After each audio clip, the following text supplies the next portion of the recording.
American Exchange Bank, right here in Lindsay, is a locally owned and operated community bank that believes in just that, you, a community of fellow leopards.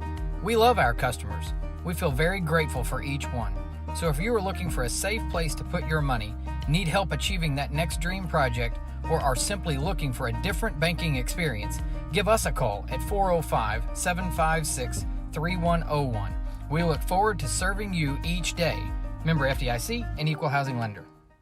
Lindsay United Methodist Church is a community of believers in Jesus Christ who gather together to live their lives devoted to God and being connected with our neighbors through a shared faith and biblical foundation. We'd love to invite you for our Sunday worship. Services are 10:55 a.m. to 12 p.m. Come see us at 114 West Chickasaw Street, right here in Lindsay, Oklahoma. For over 68 years, Winans Funeral Home in Maysville, Oklahoma, has been serving families in the area during their greatest time of need, the loss of a loved one. We treat each family as if they were our own and consider it a true calling to minister to each and every family that calls upon us. We don't take caring for your loved one and your family lightly. Your care is important to us. Call on us 24 hours a day, 7 days a week, where our staff can assist your family with immediate need with the loss of a loved one, pre-need arrangement planning, pre-need burial insurance, along with questions regarding funeral burial trust accounts, Veterans Administration, and Social Security benefits questions. Myself, John W. Williams, Teresa, and Claudia are well experienced in these areas and will be more than happy to assist you in any way we can. Winans Funeral Home in Maysville, where you are family. If you need local trash pickup with quality service at a fair price, call Red Dirt Waste Services today at 580-432-5697. Red Dirt Waste Services is locally owned and operated, offering household, residential, and light commercial trash pickup in Lindsay and surrounding areas, including Ellick, Bradley, Bray Doyle, Cox City, Elmore City, and Foster. Red Dirt Waste Services does household cleanouts too, and they offer 96-gallon poly carts and dumpsters. Bagged, loose, or heavy items, doesn't matter, they'll come get it. Red Dirt Waste Services even offers valet service, so you don't even have to take your trash to the curb. Schedule your weekly pickup today by calling 580-432-5697. Stop paying more than you have to for quality, dependable, and locally owned trash pickup. Call Red Dirt Waste Services at 580-432-5697. That's 580-432-5697. Craving a taste of authentic Mexico right here in town? Head over to Casa 13. Order to go and settle in for all your leopard action at home. Now serving breakfast Saturdays and Sundays. Come see us at 110 Southeast 4th Street. Go Leopards! This is Paul Beam, pastor of Calvary Baptist Church, inviting you and your family to join us this Sunday for worship.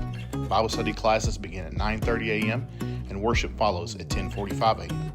You're also invited to join us on Wednesday nights for our Wednesday night meal at 5:15 p.m. with classes following at 6 p.m. Come and join us and discover what God is doing at Calvary. We are located at 410 West Chickasaw. You can also visit us on the web at cbclindsay.com. Attention Lindsay, Design It has a brand new home at 306 South Main, and we can't wait for you to see it. Step into our fresh new space and check out our latest spirit designs to cheer on your favorite local school teams. Whether you're looking for custom apparel, spirit gear, or unique designs that show your school pride, Design It has you covered. Come celebrate our new location today at 306 South Main Street in Lindsay, because at Design It, school spirit starts here. Legacy Roofing is a family-owned and operated business that serves Lindsay, Oklahoma and surrounding areas. We specialize in getting your home back to its best, whether it be annual wear and tear or storm damage. We don't just fix roofs, we take care of your home. Legacy Roofing, family-owned, community-focused, and always here for you. Call us today for a free estimate at 405-756-8855 and let us protect your home with the care it deserves. This is Dr. Matt Shelton with Lindsay Family Dentistry. I'm a 1997 graduate of Lindsay High School and have been practicing dentistry in Lindsay since 2006. We welcome you to come to our dental practice so we can help you and your family with all your dental needs. We offer dental services for everyone at every age, from braces to aligners to crowns, bridges, dentures, and implants. Give us a call today at 405-756-4093 or stop by at 102 Southwest 7th Street and let us give you the healthy, beautiful smile you've always dreamed of. Are you struggling to find a health insurance plan that fits your needs as well as your budget? Let me, Matt Powers, a licensed insurance agent, help you navigate the insurance maze and find the best plan for you.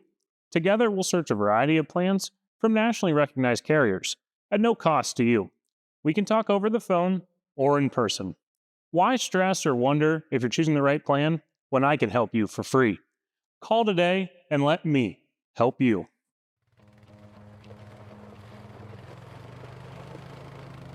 Looking for your next adventure? Head to Morris Motorsports in Chickasha. We carry top brands like Polaris, Can-Am, Kawasaki, and Honda. Plus, we offer a full-service and parts department. Whether it's ATVs, side-by-sides, motorcycles, or accessories, we've got what you're looking for. Visit morrismotorsports.com or give us a call at 405-224-6113. At Morris Motorsports, we don't just sell machines, we sell fun.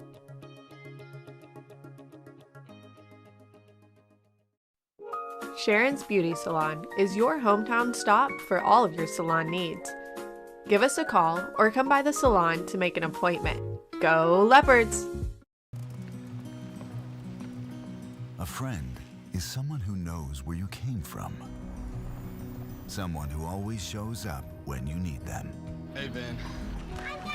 Someone who's there for the good times and the challenging ones. With comprehensive insurance policies backed by award-winning customer service, Shelter Insurance is committed to being there when you need us most. When the unexpected strikes, see Shelter Agent Caleb Smith in Lindsay. If you have a hankering for the best barbecue in South Central Oklahoma, then get yourself down to the Meat Locker Barbecue in Lindsay. Every Monday, Thursday, and Friday, located just off of Highway 19, 106 Northwest 4th. At the Meat Locker, we work hard to bring you the most consistent, delicious, slow-smoked barbecue around at a price that won't break the bank. And don't forget, we cater too, and we'd love to do the cooking for your next event. So come see us or give us a call at 405-428-1198 and visit our new website at meatlockerbbqok.com for the latest Meat Locker merchandise. We're proud to sponsor this broadcast of Lindsay Leopard Athletics and want to wish all the students, faculty, and staff a successful year. For all your tax services, contact Grant and Katie Johnson, CPA. Grant and Katie are certified public accountants that provide full-service accounting, bookkeeping, payroll, and tax services. With 2 offices, one located at 600 Southeast 4th Street in Lindsay, Oklahoma, and another at 313 North Walnut in Pauls Valley, Grant and Katie are ready to meet your CPA needs. Give Grant or Katie a call at 405-238-2727 and set up your appointment today.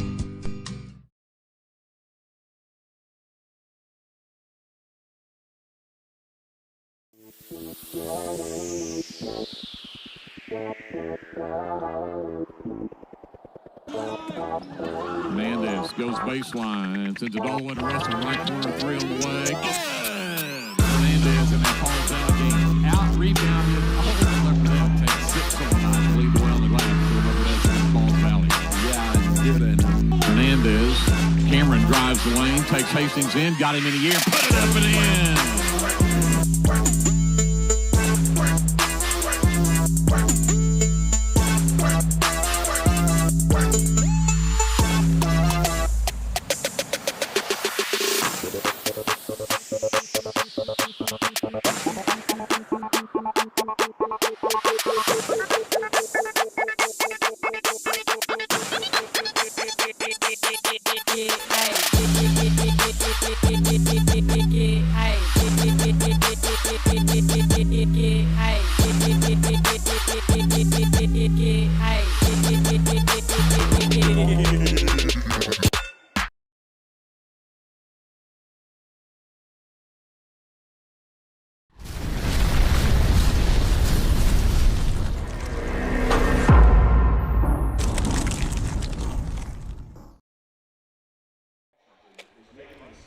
Okay.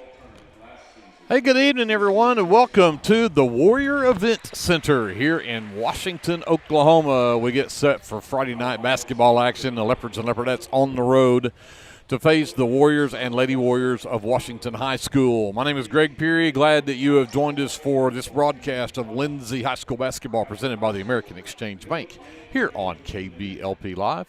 Alongside my broadcast partner, Andrew Lyon. And, Andrew, we're on the road for a few games. Yes, sir. And J.D. and I were talking earlier about there's no place like home. This is not near as comfortable as being at home. But yeah, well, we had a nice long run of home games there for a while, so I guess we can live with a short trip. Short trip to Washington, Oklahoma, and take on a couple of teams that, of course, this is no matter what the records are, no matter what is going on, this is always going to be a good matchup between these teams. Of course, the Lady Warriors from Washington still come in 17-1, ranked number 1 in the state in Class 3A.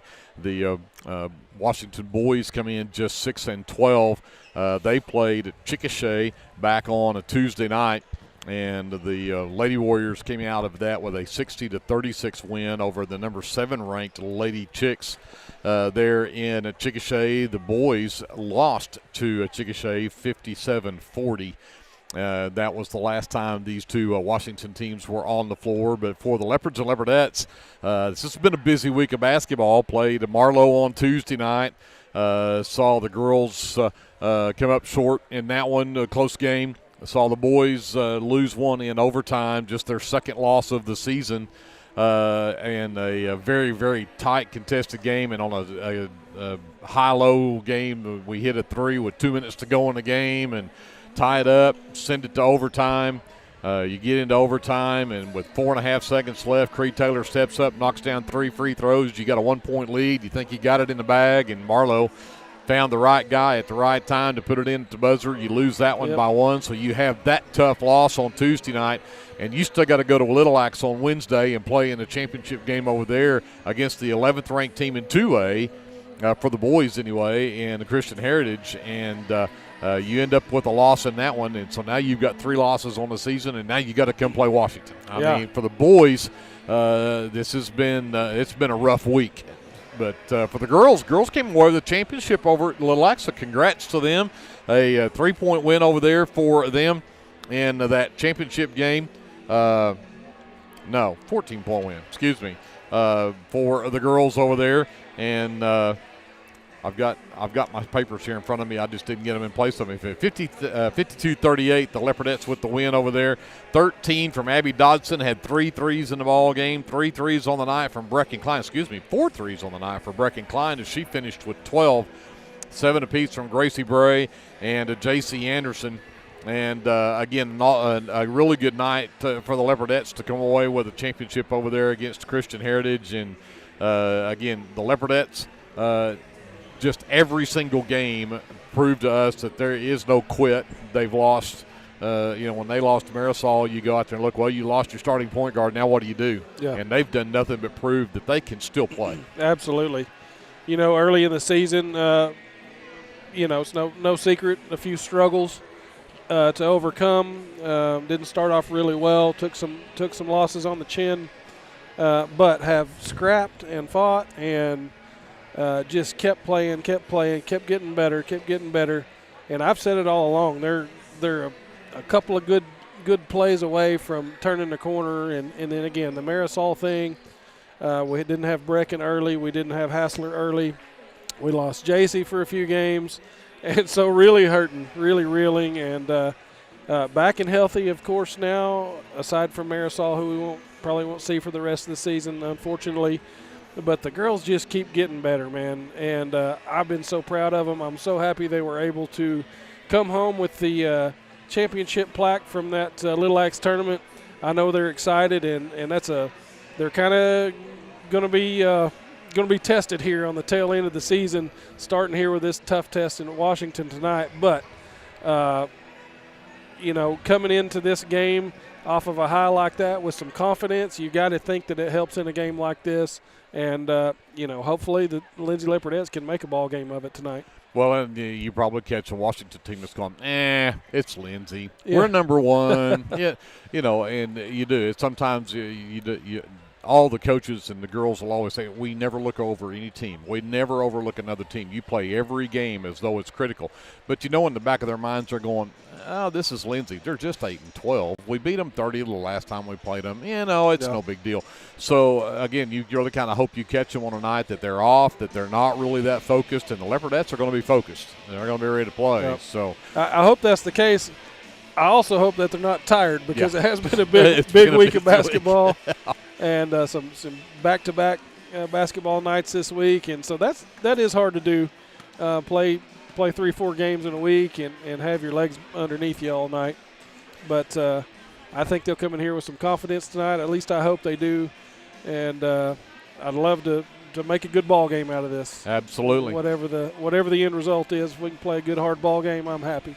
Well, and we talked about the brutal schedule this week because of the changes to the Little Axe and the scheduling for that. But they're going to have to do it all again next week. So we go to Chickasha Monday night to do that makeup game. And then Tuesday night, we're back at Bridge Creek on Tuesday night. And then we go back home for the final regular season home game against Crooked Oak on Friday night. So you're going to end up with another back-to-back after you played a back-to-back this week. But when you start talking playoffs, when you get into the playoffs, unless you're lucky enough and good enough that you win on Thursday, you don't play till Saturday, you're probably going to play some back-to-backs, and you may play 3 in a row back-to-back. Yes, sir. So this is some good conditioning here for these teams to be able to have to play those like that. Yep, no doubt. So, and again, the boys took that loss over against Christian Heritage yesterday, 74-67, the final score of that ball game. And I went back and watched the game film of that game to get my stats from it and to kind of see how that played out since we didn't get to watch it live. And this will give you an indication. We talked about the Pauls Valley game and how the officiating went in that game. One quarter was all against one school, but not the other one. And the next quarter it would flip. And we talked that whole game about how hard it must be to play in a situation like that. You look at this Christian Heritage game. When in the first half, Christian Heritage was 3 for 3 at the free throw line. The Leopards were 2 for 2.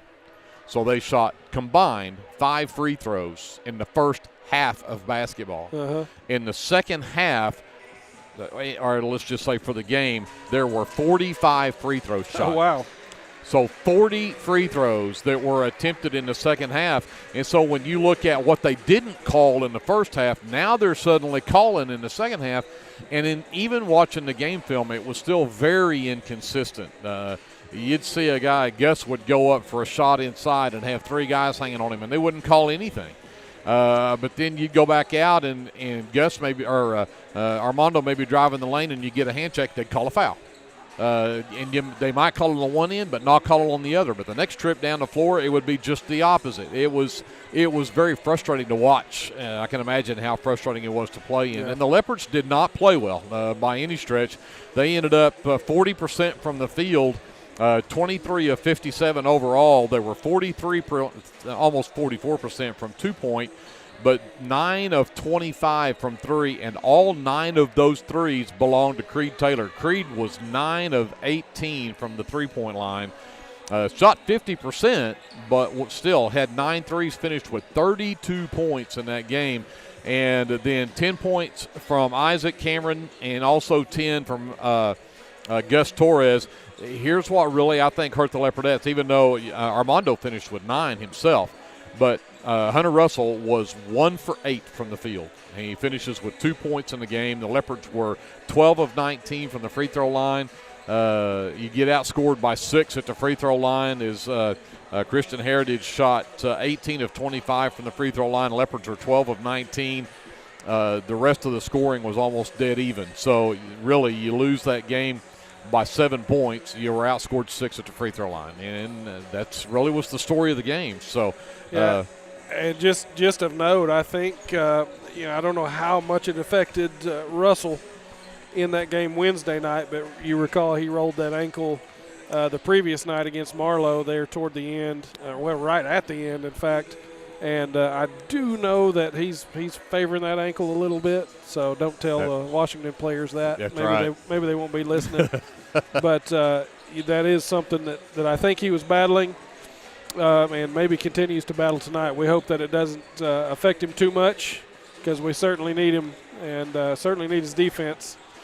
And, you know, he's our corner three-point shooter, so we'd like to get those points from him as well tonight. But the defense is really led, I think, in a lot of ways by him. So quick, long arms, and pesky. Yeah. And you know, he never quits trying to get a steal, swat a ball down, whatever. So hopefully he'll be good and healthy tonight, back 100%. I don't think he was in the Wednesday game, so we will see.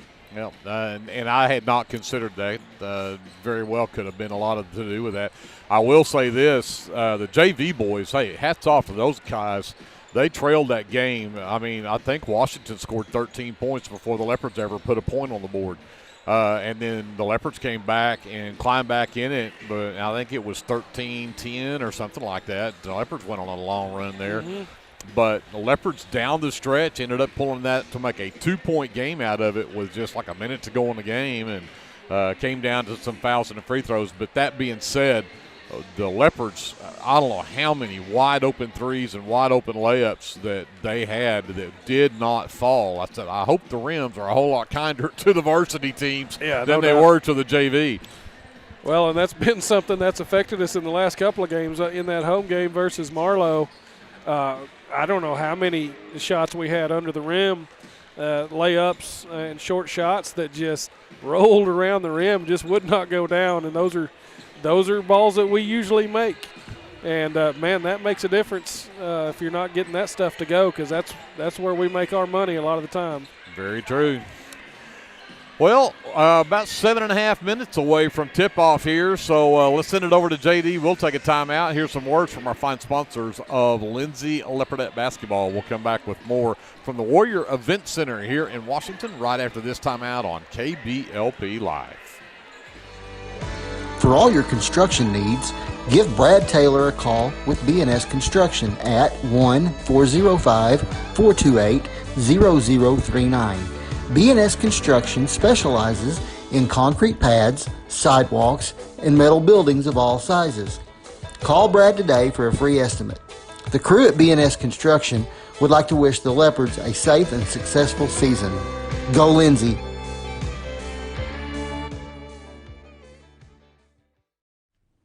BC Factoring and Finance is a local, family-owned finance company. We assist small businesses with flexible and creative financing solutions to meet their cash flow needs. Call us to discuss ways we can help free up your time to focus on building your business. Visit us online at bcfactoring.com or give us a call at 405-259-2104. Go, Lindsay! The City of Lindsay is a proud sponsor of LHS Athletics and Academics and wishes all Leopards and Leopardettes a healthy, happy, successful season. Clements Insurance provides insurance coverage to best suit your needs. We offer auto, home, farm, life, and business policies.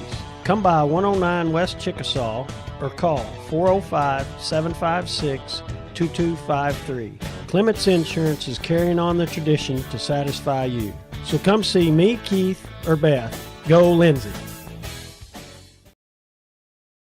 Lingman Incorporated is a proud supporter of the Lindsay community. We hope you'll keep us in mind for all your oilfield electrical needs. You can give us a call at 405-756-4773. Hey friends, Danny Daniels here. I wanted to take a moment and let you know about a very helpful service that I provide for you and your family in our community. I own and operate Danny Daniels Pest Services, and I would like to ask you to call me the next time you have a need or desire for effective, safe, and affordable pest services. If you have spiders, roaches, ants, fleas, ticks, scorpions, crickets, whatever, I can help. Give me a call at 405-428-3833. That's 405-428-3833. I'd be glad to help. Baptist Church of Elmore City is a place where faith, family, and community come together. Whether you're a lifelong believer or just beginning your walk with Christ, you'll find a loving church family here. From Sunday services to Wednesday night fellowship, youth and children's ministries, and local missions, there's a place for everyone at First Baptist Church, Elmore City. Come as you are, we're saving you a seat.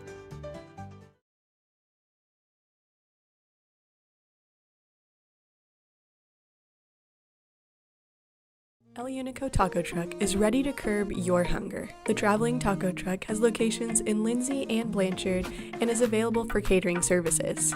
You can contact El Unico to book your next event at 405-760-0821. El Unico enjoys supporting all of our leopards with their Taco Tuesdays. Reach out to El Unico for your next event.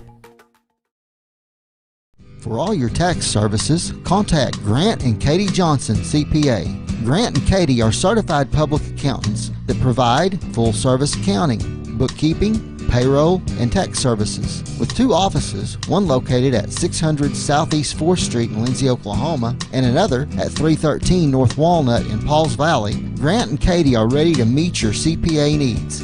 Give Grant or Katie a call at 405-238-2727 and set up your appointment today.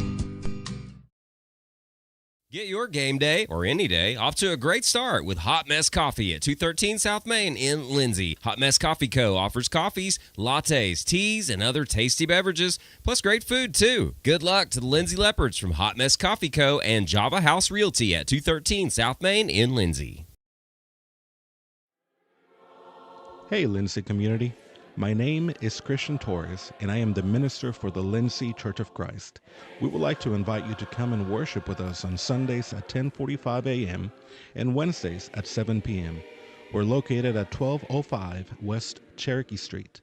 Here at the Lindsay Church of Christ, you will find the truth of God's Word, spoken in love, and a group of people who love God and one another.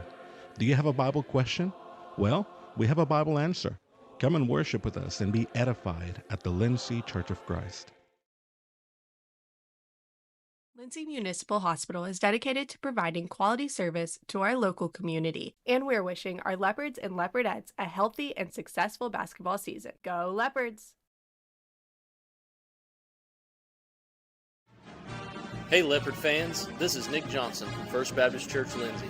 At First Baptist Church, we are a family ministry and desire to faithfully proclaim the gospel in Lindsay and beyond. We would like to invite you to join us every Sunday for worship at 9 a.m. and Sunday school following at 10:15. Our Wednesday evening activities start with dinner at 5:50, and then we have Bible studies for children, youth, and adults starting at 6:30. First Baptist Church is proud to support the Lindsay Leopards, and we wish all of our student athletes a successful season. From all of us at First Baptist Church Lindsay, go Leopards!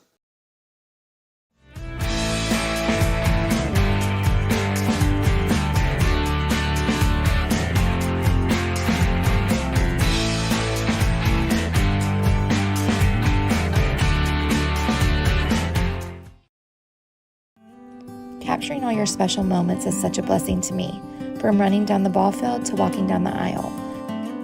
Call or text Photography Blessings by Lacey for all your photography needs. 405-428-0305. Go Leopards and Leopardettes!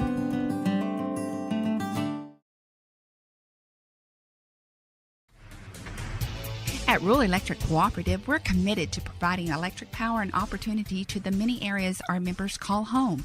That includes supporting youth programs that teach life skills and build character. With REC, you're more than a customer, you're a member owner. And that's why we're always working hard to provide you with the most dependable electric power possible. As a Touchstone Energy Cooperative, REC is dedicated to providing the best service possible and supporting the communities in our service area.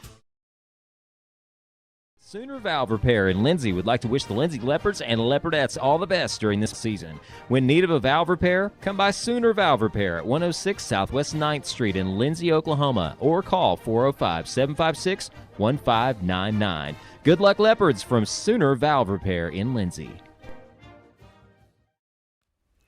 For all your oil-filled electrical needs, call Michael Sharrock with SOS Electrical. SOS is a family-owned business that specializes in oil-filled, industrial, and commercial electrical construction and maintenance. No job is too big, no job is too small. Give SOS a call at 1-405-428-1944 today. Good luck, Leopards! The team at Streamline Services contributes a great deal of their success to hard work, experience, and above all, a positive health and safety protocol. There is every reason they should be your next phone call for any of your oil and gas swabbing needs. Give Austin Smith a call today at 1-405-756-7763 to see how Streamline Services can help with your project while ensuring safety and professionalism without sacrificing quality work being done. Everyone at Streamline Services wishes the best of luck to everyone at Lindsay Public Schools this year. Go Leopards! Welcome back to the Warrior Event Center. Greg Fury, Andrew Lyon here as we get set for Friday night basketball in Washington, Oklahoma, and the Lindsay Leopardettes and the Washington Lady Warriors. Let's get to the starters for the Leopardettes since they are the visitors. They are being introduced first. They'll start at guard, a 5'3" junior, number 4, Gracie Bray. Also at guard, a 5'7" sophomore, number 5, Abby Dodson. At forward, a 5'8" junior, number 20, Kylie Byram. Also at forward, a 5'6" sophomore, number 21, Briley Russell. We're round at the starting 5 with a 5'10" junior, number 44, Addie Dodson.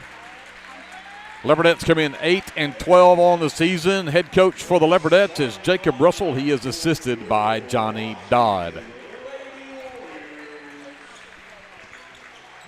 For the Washington Lady Warriors, again, they are still ranked number 1 in the state, Class 3A, probably the favorites to repeat as state champs, and they'll start number 5, Jaden Wells, the senior. It is senior night here in Washington, by the way. Did that before the game started. Number 20 is Briley Beller, the sophomore. Number 21, Lainey Gay, the senior. Number 23, Kelby Beller, the senior. And round out the starting 5 with the big Presley Johnson, number 24. She is also a senior. She knocked the Leopardettes down with about 25 points, if I remember right, the last time these two teams played. And that is Presley Johnson's go-to, even though she's a 6 foot tall.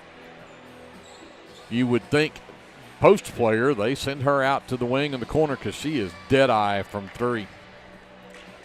Cale Simon is the head coach of the Lady Warriors. He is assisted by Cammie Beller and Garrett Bilyeu.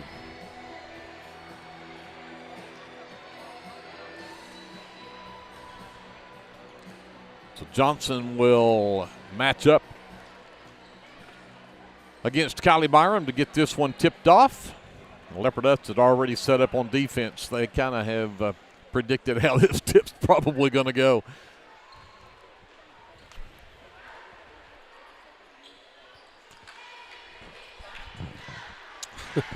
Don't see that too often. Not very often, but hey, Byram gave it a good go. Beller will have it in the backcourt. Sends it up to Wells, get things underway. Beller between the rings, over on the right wing to Briley Beller.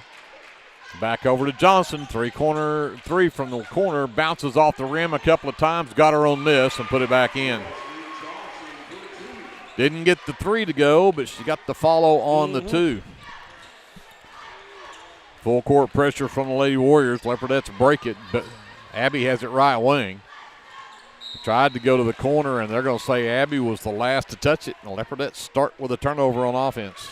Yeah, not surprised here that the Lady Warriors start out full court press. That seems to be their MO. They've given us some fits with it. Hopefully we go to get it figured out quick. Johnson's going to try that corner 3 again. It's still short. Rebound comes out to Beller, though. Here comes Johnson again to attack. And, I really thought that was touched by Lainey Gay. I did too. The officials say no after Dodson tipped it. Now they're going to give Wells a try from the right side for 3. That one doesn't go. But Kelby Beller gets the rebound and the putback. Makes it a 4-0 lead for the Lady Warriors. The Leopardettes again break the press. 3-on-2. Abby from the right wing for 3, and it's short. And, Bray was right there for the rebound, and Johnson took it away from her. In transition, they got it down. The layup will not go for Briley Beller. Leopardettes with the miss, come the other way. Here comes Abby, stops right wing, double teamed. Now they back off, try to get it into Addie Dodson. It's loose on the floor. The Leopardettes will tie it up, and it will be Lindsay basketball. See if Leopardettes can get a look at the basket here as Bray will bring it in front of the Lady Warrior bench. Russell in the backcourt will bring it up. 2-3 zone here. They get it to the high post to Addie. Bray for three off the back iron. No good. And the rebound tipped by Jaden Wells right into the hands of Kelby Beller.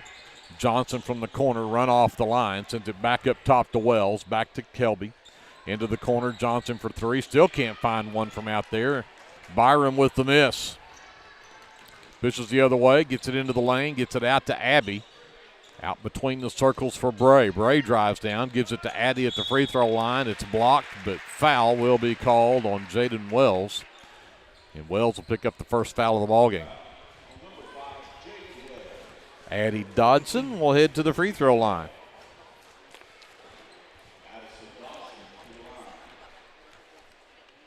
Try to cut into that 4-point lead of the Lady Warriors, and she does. Knocks that one down, gets that 0 off the scoreboard.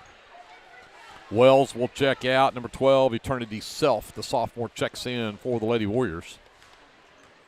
And Addie Dodson with a second free throw attempt. And it's short, but it bounces over the front of the rim and falls through. And we've got a timeout on the floor. Lindsay calls the timeout with 5:58 left to go here in the first quarter. 4-2 Lady Warriors when we come back after this. Live coverage of Leopardette basketball is presented by the American Exchange Bank on KBLP Live.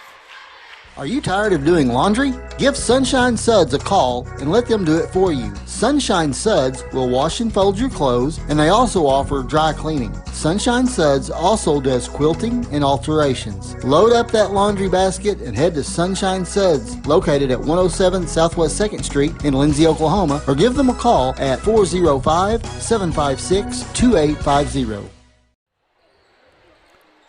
5:58 left to go here in the first quarter. It is 4-2. Lady Warriors by 2. They'll also have the basketball out of the timeout. Kelby Beller and Delaney Gay have a discussion as they bring it up the floor. Left wing, Briley Beller back to Kelby. Inside, and Abby Dodson tips the pass, but it's out into the corner. The three, rainbow three from Kelby Beller is up and good.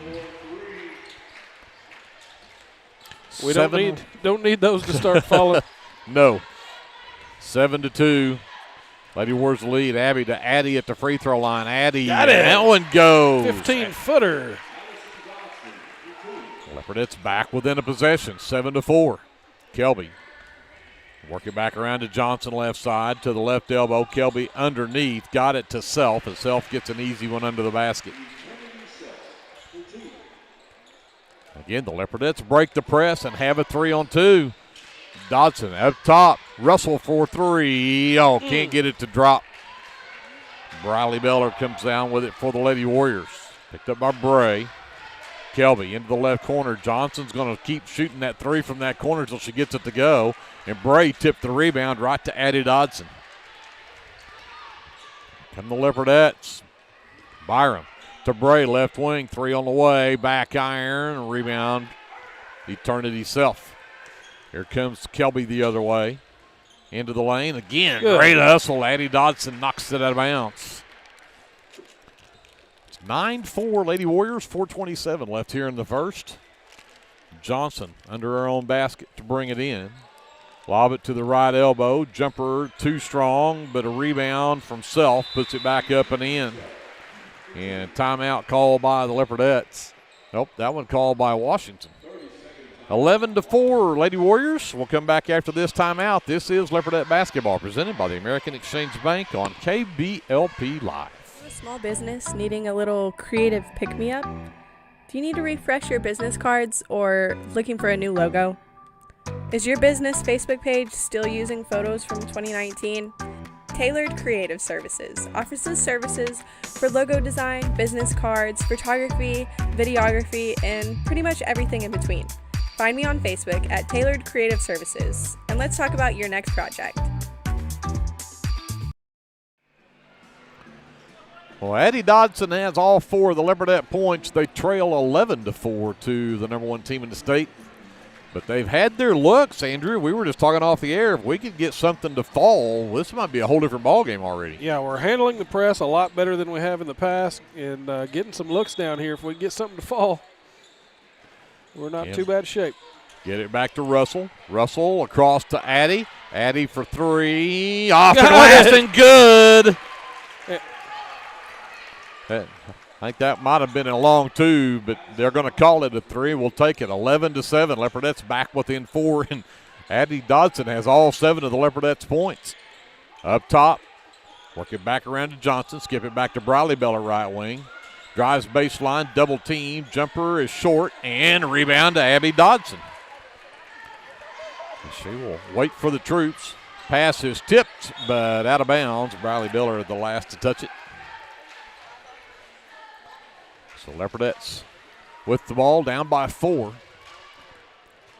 To the high post to Addie. Right back behind her to Bray. Bray drives down, gives it to Abby on the wing. Abby just inside the 3-point line. Ooh. And no. But we're going to get a foul. Johnson picks up her first, the team's second. But that one on the shot will give Abby Dodson a couple of free throws here. Leopardettes just down 4 with 3:34 left to go here in the first. And cannot get the roll on the first one.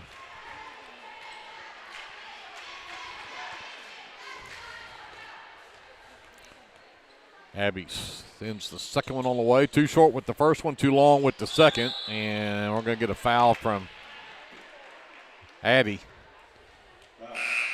on Lainey Gay, who came down with that rebound. Addie's first is the team's first.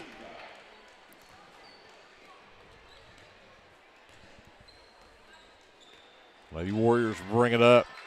Kelby sends it over number 25 is Hadley Beard, who's checked in for the Lady Warriors. Briley to Kelby, back to Briley, over to Johnson. Right wing Beard to the 3-point line for Kelby Beller. It's short and a good block out and a reach-in foul on Kelby Beller as Byram did a great job of blocking her out and coming up with the rebound, and Kelby Beller's first will be the team's third. Again, the Leopardettes trying to get past this pressure. Byram gets the inbounds, gets it to Russell. Russell gets it across the timeline to Abby Dodson. Abby on the handle, drives to the baseline, picks up her dribble, sends it back up top to Byram. Byram looks to penetrate underneath. Oh. Russell was there, but great play from Beller to steal it away. Beller pushes the other way. Johnson left wing. Skip pass all the way to Briley. Too tall. Briley needed to be about 7'4" to catch that pass. And Briley's only probably about 5'8", maybe 5'10". Russell gets it into Byram in the backcourt. Beller picks her up back there. Needs some help. Knocks the ball loose. Right there is Briley Beller to come up with the loose ball, and she'll be fouled on her shot attempt. So the Leopardettes turn it over for the first time against the press. That'll go on Gracie Bray. Her first, just the second team foul. But that does send Briley Beller to the free throw line. First free throws of the night for the Lady Warriors. And the first one's off the side and no good. Still 11-7. Lady Warriors with a 4-point lead as number 10, J.C. Anderson, checks in for the first time for the Leopardettes. The 5'8" junior will replace Byram. Briley's second free throw. That's off the side, no good, but Johnson with an offensive board. Up top, Beard behind her to Briley. Briley for 3. That one doesn't drop. Beard with the board, but taken away by Byram. Great play from Byram to come up with that one. Bray drives in, has her shot blocked. Beard comes down with a miss. Here comes Beller the other way. Might have got away with the dribble there. I thought she picked it up.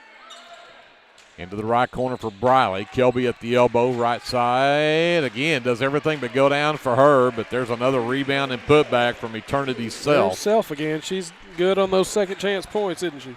13-7. Leopardettes down by 6. Anderson drives down. Self comes up with the block, and Beard with the loose ball. Johnson over to Briley.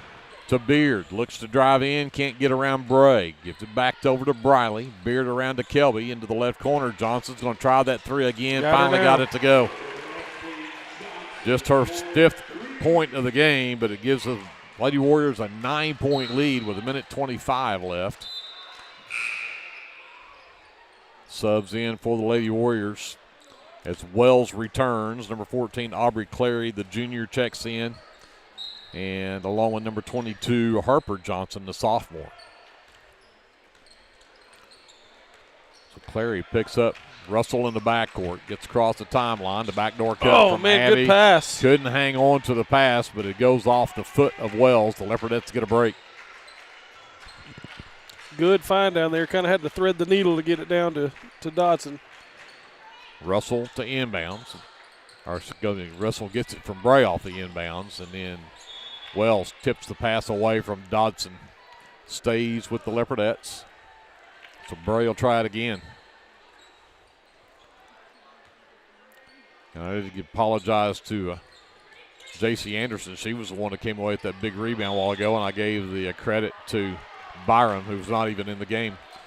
But that was a 5-second call. Very fast 5-second call.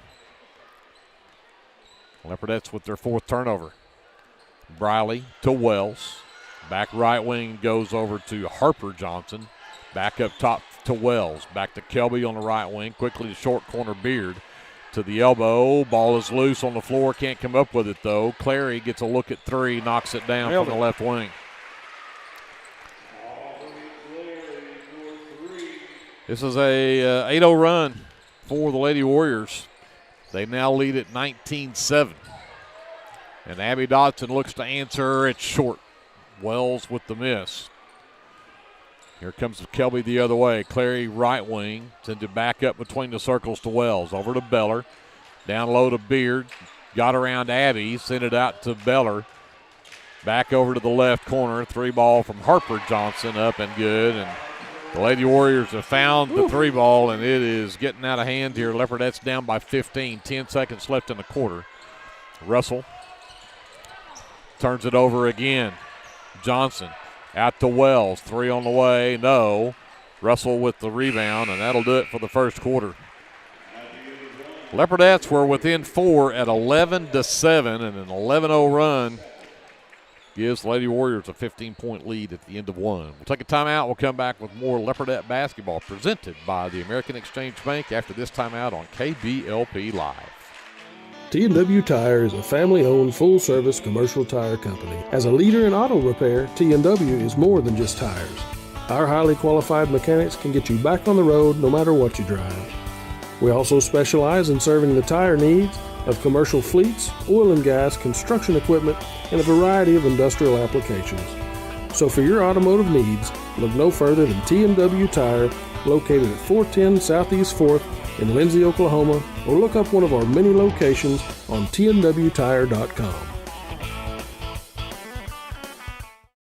American Exchange Bank, right here in Lindsay, is a locally owned and operated community bank that believes in just that, you, a community of fellow leopards. We love our customers. We feel very grateful for each one. So if you are looking for a safe place to put your money, need help achieving that next dream project, or are simply looking for a different banking experience, give us a call at 405-756-3101. We look forward to serving you each day. Member FDIC and Equal Housing Lender. Lady Warriors with the ball to start this second quarter. Number 13 has checked in for the Leopardettes, Brecken Klein. And they get it down low to Beard right off the bat. And Beard's going to get an and one opportunity here as Dodson picks up her second personal. The first foul of the second quarter. Gives them some congrats to the Leopardettes. Klein picked up the MVP of that tournament over at Little Axe. Abby Dodson also named to the all-tournament team over there as Beard does complete the three-point play to give it a 18-point Lady Warrior lead at 25-7. Bray picks up her dribble, needs some help. Anderson could not bail her out and stepped out of bounds.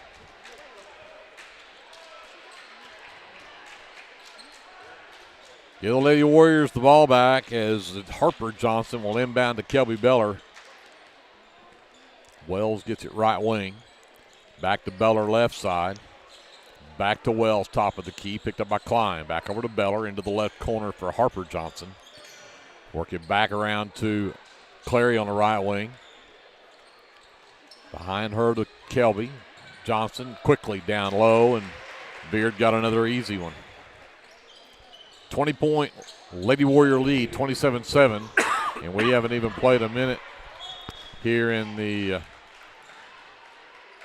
second quarter, and the Leopardettes now have 6 turnovers as that one goes over the head of Lopez and out of bounds. Kelby to Wells. Left wing Clary. Comes right back to Kelby. Kelby to the baseline. Stopped there by Anderson. Back to Clary. Clary drives in. Runs into Lopez. Missed the shot. But there is another offensive rebound. That one from Beard and the putback. She's got 7 points since checking in. Briley Russell picks up the foul. Her first will be the second team foul in the quarter. And Beard goes back to the line for her second and one opportunity. Try to give the Lady Warriors a 13-point lead. And she does.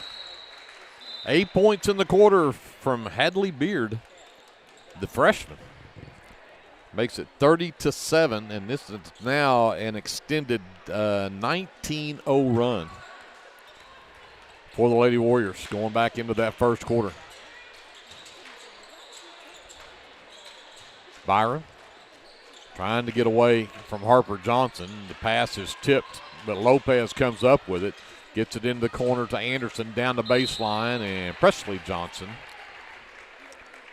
I believe, will pick up the foul here, and she does. That is number 2 on Presley, just the first foul in the quarter on the Lady Warriors, but J.C. Anderson will head to the free throw line to shoot 2.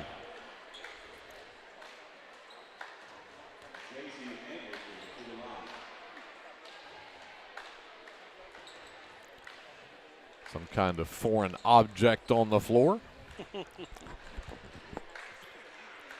So Anderson to shoot 2. Leopardettes have 7 points, and all 7 of those belong to Addie Dodson, and it's going to stay that way as Anderson cannot get the first of 2 to go.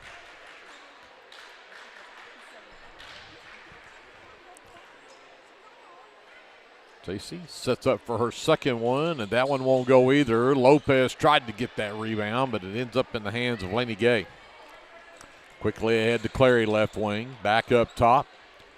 Briley over to Presley Johnson. Clary left wing. Back up top. Work it all the way back to Presley Johnson in the corner right side. She dribbles up to the wing, goes right back to Harper Johnson in the corner. The baseline jumper from Gay is off the mark. The rebound and putback will not go for Laney Gay either. Leopardettes come away with it as Alondra Lopez picks up the rebound. Bray trying to get away from Harper. Can't get it done. Comes back between the circles to Byron. Klein to the high post. Man.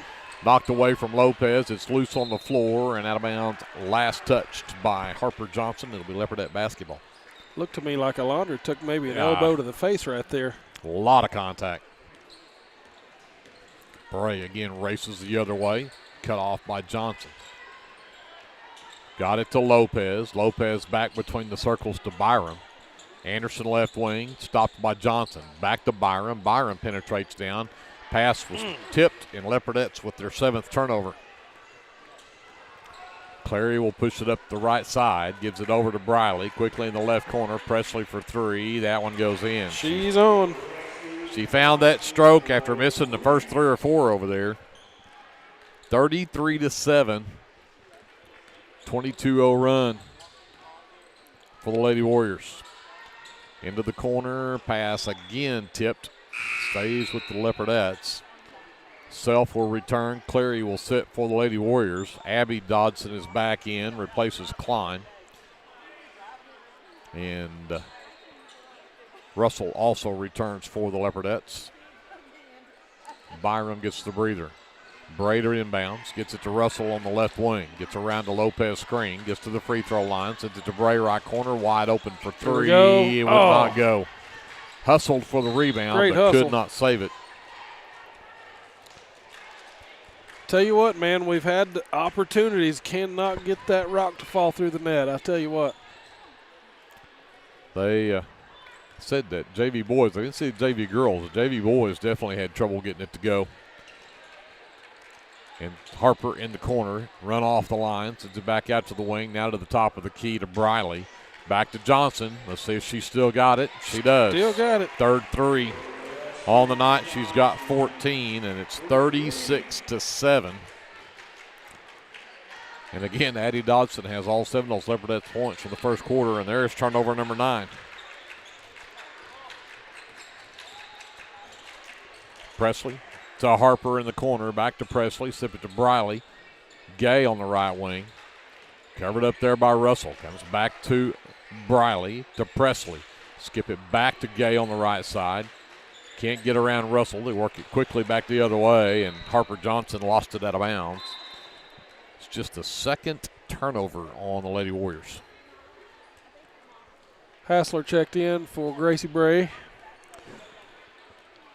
Good to see Ava back. Sophomore sends it across to Russell.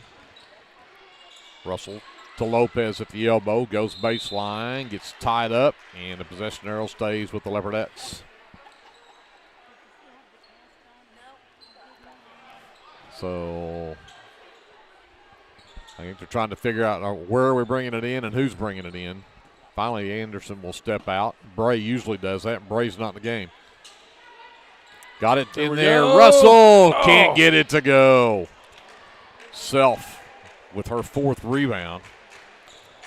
Briley sends it all the way over to Harper. Harper's 3 from the right wing won't go. J.C. Anderson could not come up with a rebound, though, and Presley Johnson does. Harper this time drives the lane, gets around Lopez. It won't go, and there's another rebound and put back.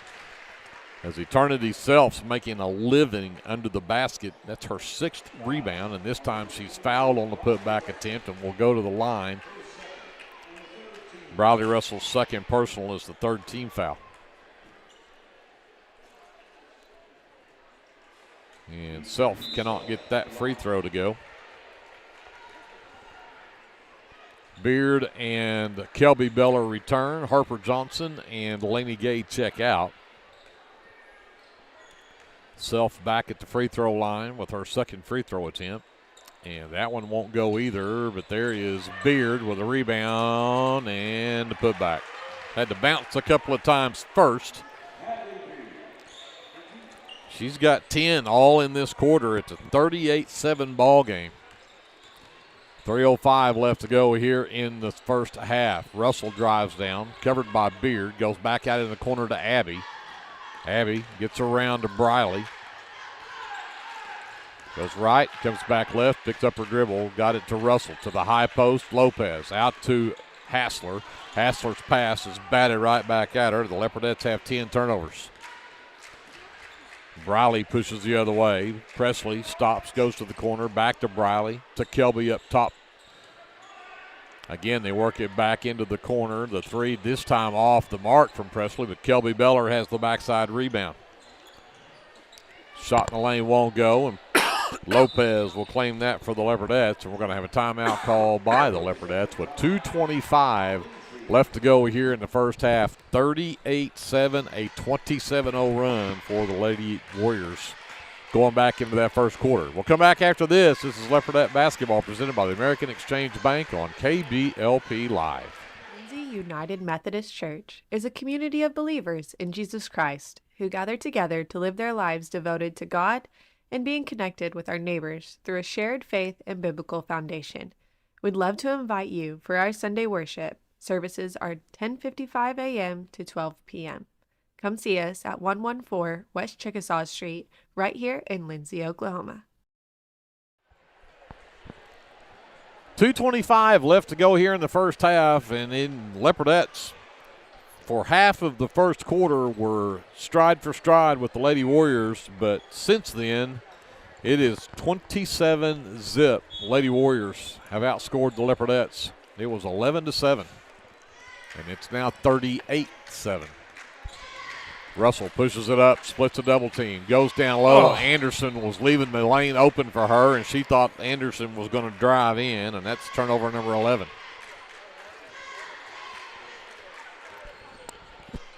Kelby will bring it up, sends it over to Beard, right wing to Presley, back to Kelby at the elbow. Jumper up, won't drop, rebound, the last touched by Anderson. Self again, right there in the mix. That is Beller looking to inbounds. Wells from the left corner for three, and it's good. It's the first basket of the game for Jaden Wells, but it makes it 41-7. Lady Warriors on top with 1:50 to go.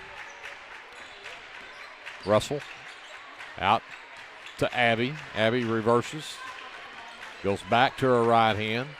Sends it out to Russell. Into the right corner, Anderson.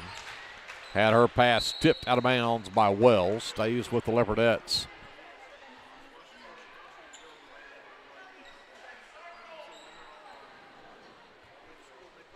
Russell to inbounds. Gets it to Hassler. Picked up by Kelby.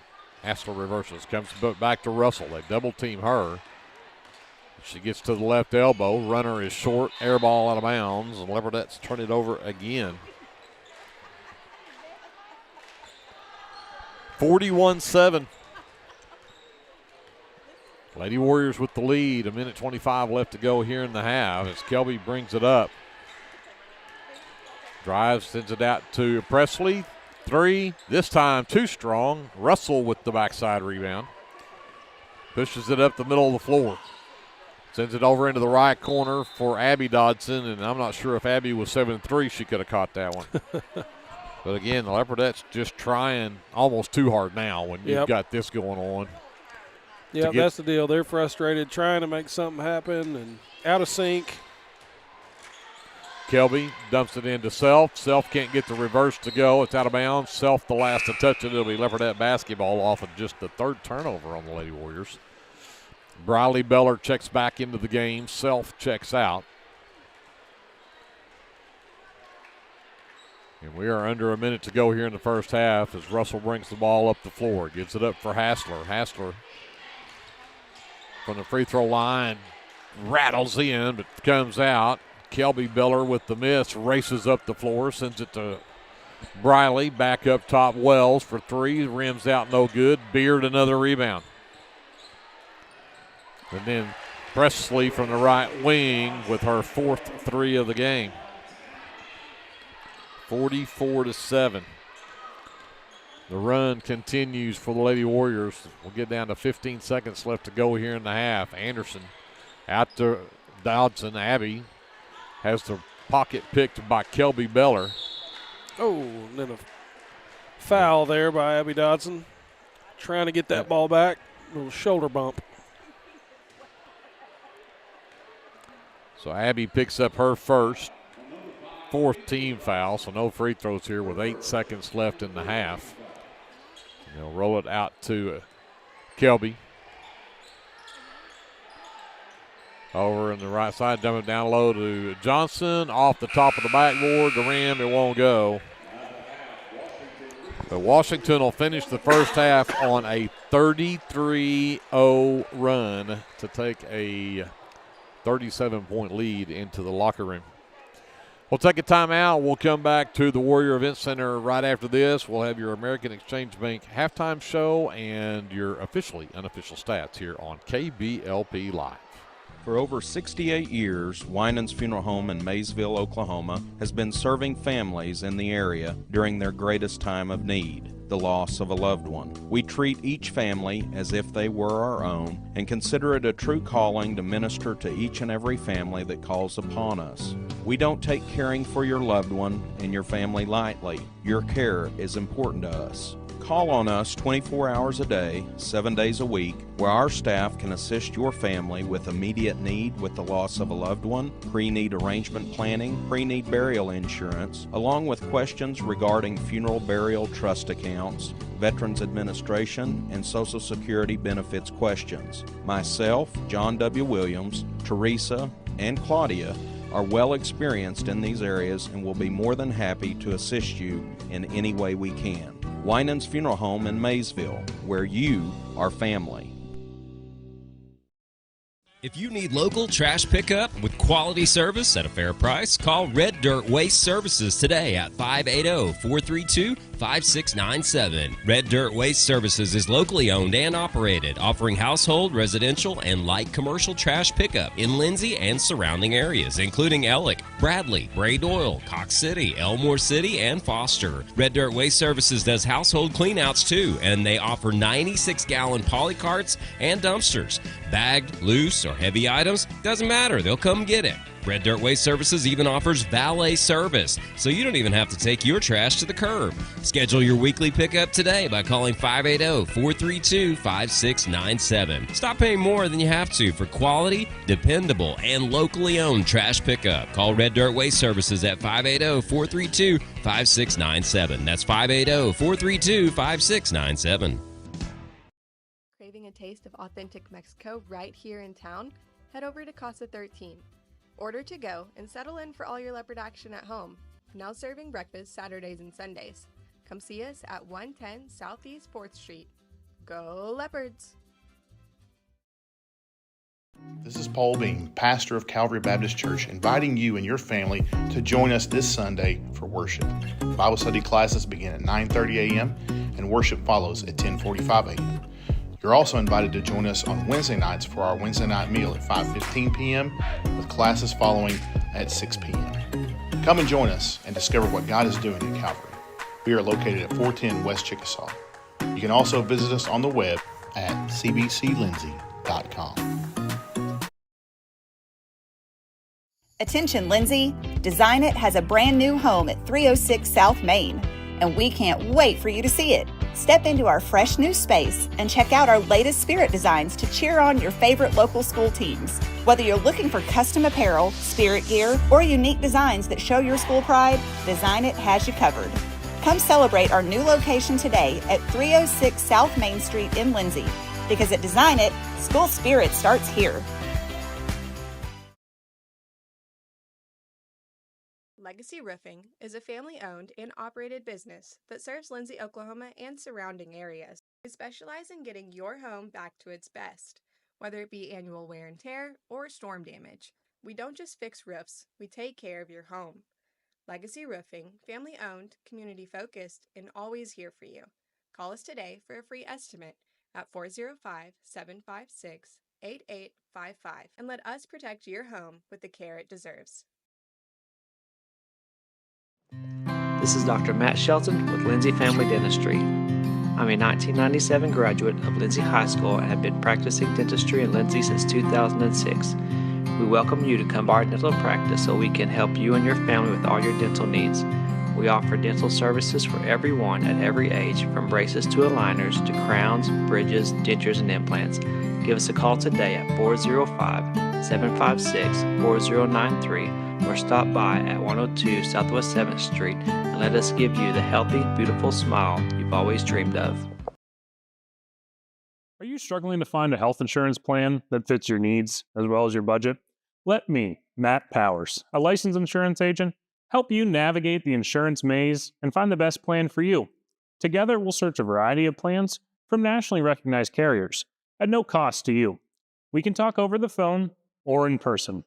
Why stress or wonder if you're choosing the right plan when I can help you for free? Call today and let me help you.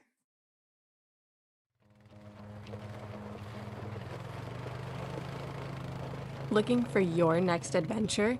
Head to Morris Motorsports in Chickasha. We carry top brands like Polaris, Can-Am, Kawasaki, and Honda. Plus, we offer a full-service and parts department.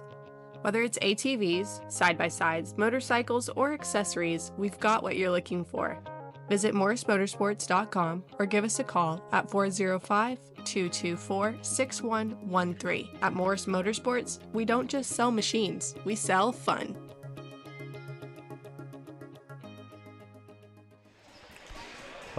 Hey, welcome back to the Warrior Event Center, where it has been all Lady Warriors here. They're on a 33-0 run. So going back to that first quarter, it was 11-7 Leopardettes were within 4, and here at halftime it is 44-7. It has been all Lady Warriors.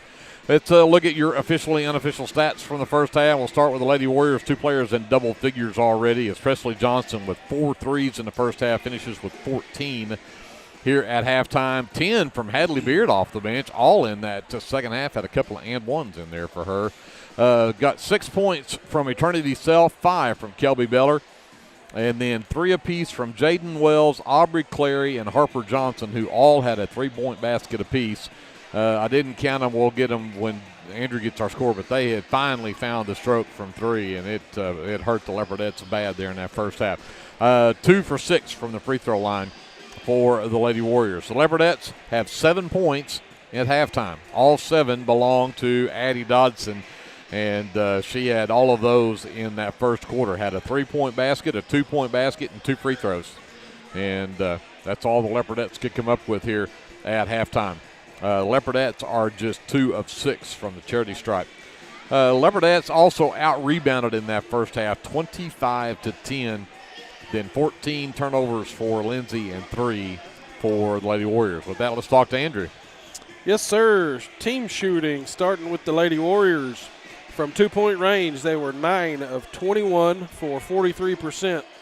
From beyond the arc, 8 of 19 for 42%. From the free throw line, they went 2 for 6 for 33%. And overall from the field, 17 of 40 for 43%. Pretty even shooting all the way across the board there for Washington. A little bit ugly here from the Lindsay girls. Just 1 of 5 from 2-point range. That is 20%. 1 of 7 from 3-point range for 14%. They went 2 of 6 from the free throw line, 33.3% repeating.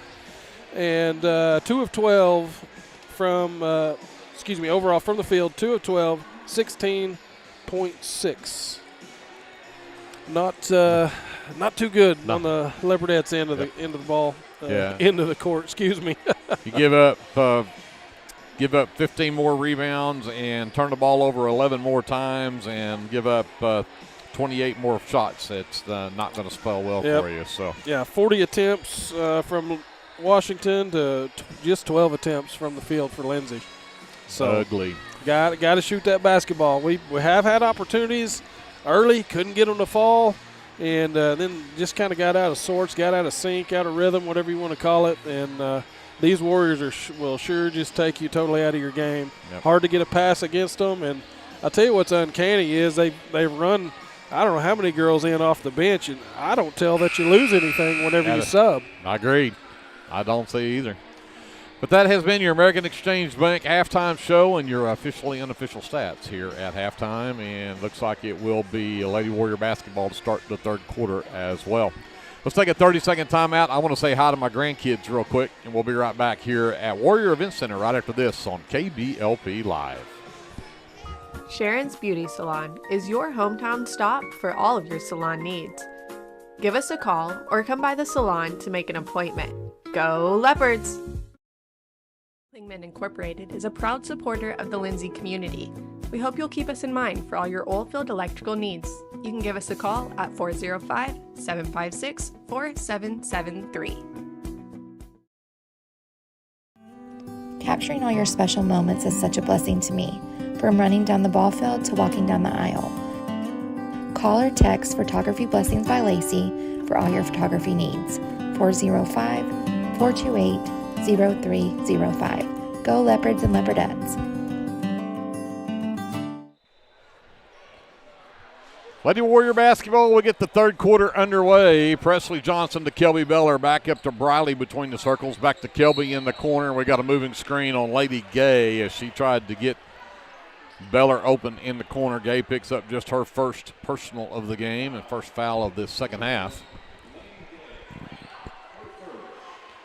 Here comes Bray with the basketball. Gets it over to Russell. Russell drives down, out into the corner. Byram drives in, tries to go back to Russell. She's covered up. Now needs some help. Oh, underneath. There we go. Bray wide open. Nice find to get Bray an easy one underneath. Maybe we can grab a little bit of momentum here, get some points on the board. I'll take that. 44-9, and now that's the play they were trying to run earlier to get Beller to look at three. Missed it, and Byron comes down with a rebound. Byron pushes all the way the other way. Got Russell driving down, cut off, back to Byron, back out to Russell, three ball, got it! Leopardettes start a 5-0 run here. 44-12. Briley up top to Kelby. Wells back over to Johnson, back to Beller. Gay back out to Wells. They're just playing catch around this 2-3 zone of the Leopardettes. Wells back to Presley, back to Kelby in the left corner. Three on the way is good that time. Second three of the night from Kelby, 47-12. Lady Warriors with the lead. The only thing I don't like about that 2-3 zone, it seems to always leave that corner ball open after a little while. They're doing exactly what you got to do against the zone, pass the ball. Yep. And it seems like it's always that corner that winds up open. And unfortunately, these girls right here have 1, 2, 3, 4, 5, at least 5 girls that can shoot that corner three. Oh, absolutely. Well, Byron was fouled by number 20, Briley Beller. Picked up her first, team second here in the quarter, and gives free throws for Kylie. She knocks down the first one. Knocks down the second one, but that was on a three-point shot for Byron.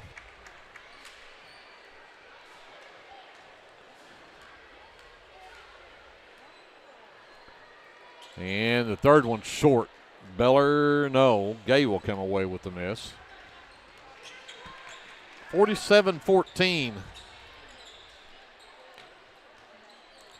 Briley to Kelby. Wells to Johnson, to the baseline to Gay. Back out to Briley, goes baseline. Cannot get away from Byram, though. There it is. And there's Beller to the left corner, three, up and good again. 50-14, Lady Warriors with the lead. Byram back out to Bray. It's turned over. 2-on-1 break. Briley to Presley Johnson, and Presley's got 16 in the game now. 52-14 to score, and they get it over to Byram. Byram to Abby. Abby might have got away with the travel right there. Byram tried to throw it down low, and it's stolen away, but out of bounds off of Kelby Beller. It'll be Leopardette basketball.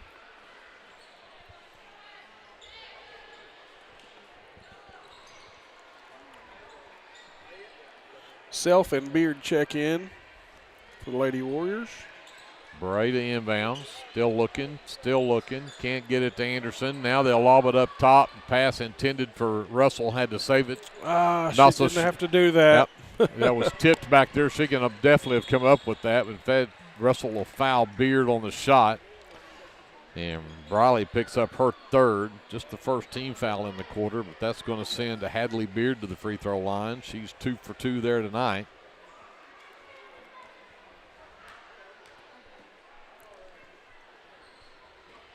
Knocks that one down as well. Makes it a 53-14 ball game. Russell will check out, and Brecken Klein checks in. Beard stays perfect from the charity stripe. She's actually perfect all over, isn't she? 4 for 4 from the field, and 4 for 4 from the free throw line. Yep. Bray to the left elbow, high on, bounces it off the rim, but then Anderson tips it out of bounds. So it stays with the Lady Warriors. Beller pushes the other way. Kelby to Johnson, long three, doesn't go, and Briley Beller knocks it off of Abby Dodson, and it'll stay with the Lady Warriors. Kelby with the inbounds, out between the rings. A little confusion on the offense here. Presley inside to Beard, back out to the corner to Briley, quickly around to Beller. Kelby on the left wing. Back to Presley, inside Beller, back out to Briley. Beard down low to Self, nearly stolen away by Addy. Back into the right corner. Kelby turns down to three, drives in the lane, dumps it to Self. Self couldn't handle the pass. Leopardettes come up with turnover number 4 off against the Lady Warriors. And that pass from Klein went right straight to the hands of Hadley Beard and ahead to Presley Johnson for an easy basket in transition. Makes it 56-14. 4:15 left in the third. Bray trying to get away from Briley. Klein to the high post to Addy. Back to Bray. Bray drives all the way in amongst the trees. And got it to go. Nice play from Bray. Bulled her way in there. Briley right wing, back to Kelby, back to Briley. Drives into the lane, sends it to Presley. Three on the way.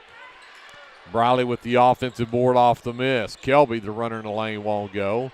Self again. The rebound and the putback. Self's got 7 rebounds tonight. 58-16. Now they get it to Anderson, and Anderson will get it up and in.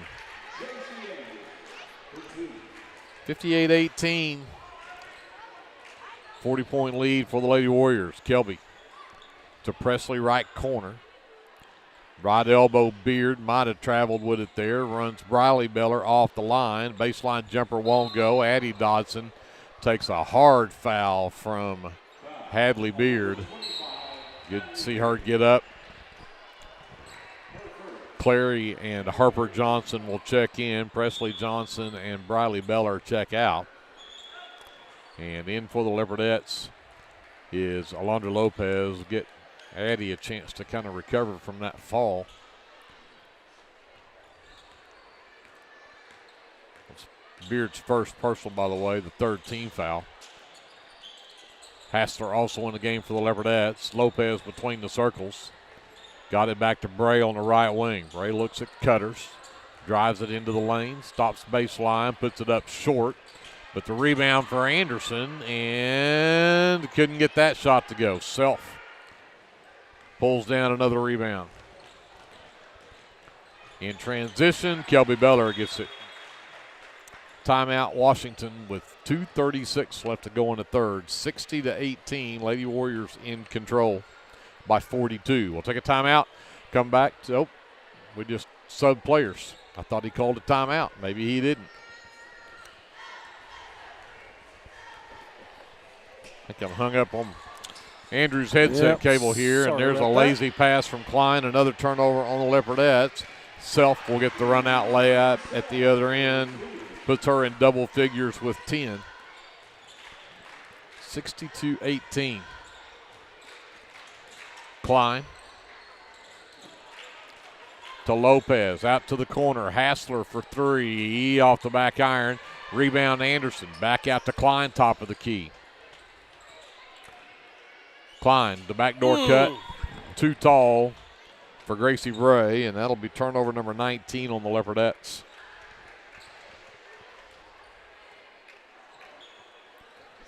Kelby pushes it up with 1:50 left to go here in the third. Harper back to Kelby, inside Beard to Wells. Self couldn't handle the pass. Anderson came up with the steal, and then Self gets whistled for the reach in. Her first will be the team's 4th here in the third quarter.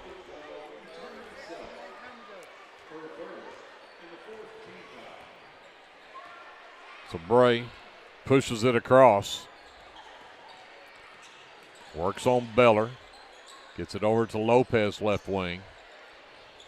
Back between the circles for Anderson. Goes right, comes back left, lost the basketball, but Klein picks it up. Has Clary on her, drives all the way to the right wing, reverses into the lane, steps down to the baseline for Anderson. Anderson went to pass, had it blocked. They go into Lopez, that pass way off the mark. And here comes Self. Again, the hustle of Gracie Bray. Self thought she had an easy layup, and Bray says no. Knocked it out of bounds, but she did not get an easy layup out of it. Byram and Russell return for the Leopardettes. The inbounds play. Harper Johnston misses the 3. Ball is loose on the floor, picked up by Clary. Presley Johnson calls for it, knocks down the right wing 3. Her 5th 3 of the game. 65-18, Lady Warriors. 40 seconds left to go here in the third. Hassler up top to Lopez. Lopez looking for Bray. Threw it behind her, but Byram was there to save it, and then Russell got tripped up into the lane. Lopez got the loose ball and was fouled, putting it up. She'll get free throws. Lainey Gay picks up her second personal. That is 5 team fouls. 27.8 seconds left to go here in the third quarter. Lopez heads to the free throw line to shoot 2, and it won't go.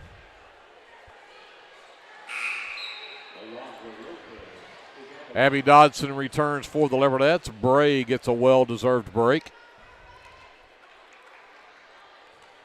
As Lopez readies for her second free throw. That one does go. 65-19. Still all Lady Warriors in this one. 25 seconds left as Briley Beller looks to run out the final 20 with a last shot here. And Hassler's not going to make it easy on her. Over to Harper. Picked up by Abby. Down to 10. Go into the offense. Harper gets it left wing. The lob on the backside. They screen off. Johnson got the perfect pass and an easy layup. 67-19. Lady Warriors at the end of 3. We will send it back over to JD. We've got a timeout. Back with the fourth quarter of this one right after this on KBLP Live. A friend is someone who knows where you came from. Someone who always shows up when you need them. Hey, Ben. Someone who's there for the good times and the challenging ones. With comprehensive insurance policies backed by award-winning customer service, Shelter Insurance is committed to being there when you need us most. When the unexpected strikes, see Shelter Agent Caleb Smith in Lindsay. For all your construction needs, give Brad Taylor a call with B&S Construction at 1-405-428-0039. B&S Construction specializes in concrete pads, sidewalks, and metal buildings of all sizes. Call Brad today for a free estimate. The crew at B&S Construction would like to wish the Leopards a safe and successful season. Go Lindsay!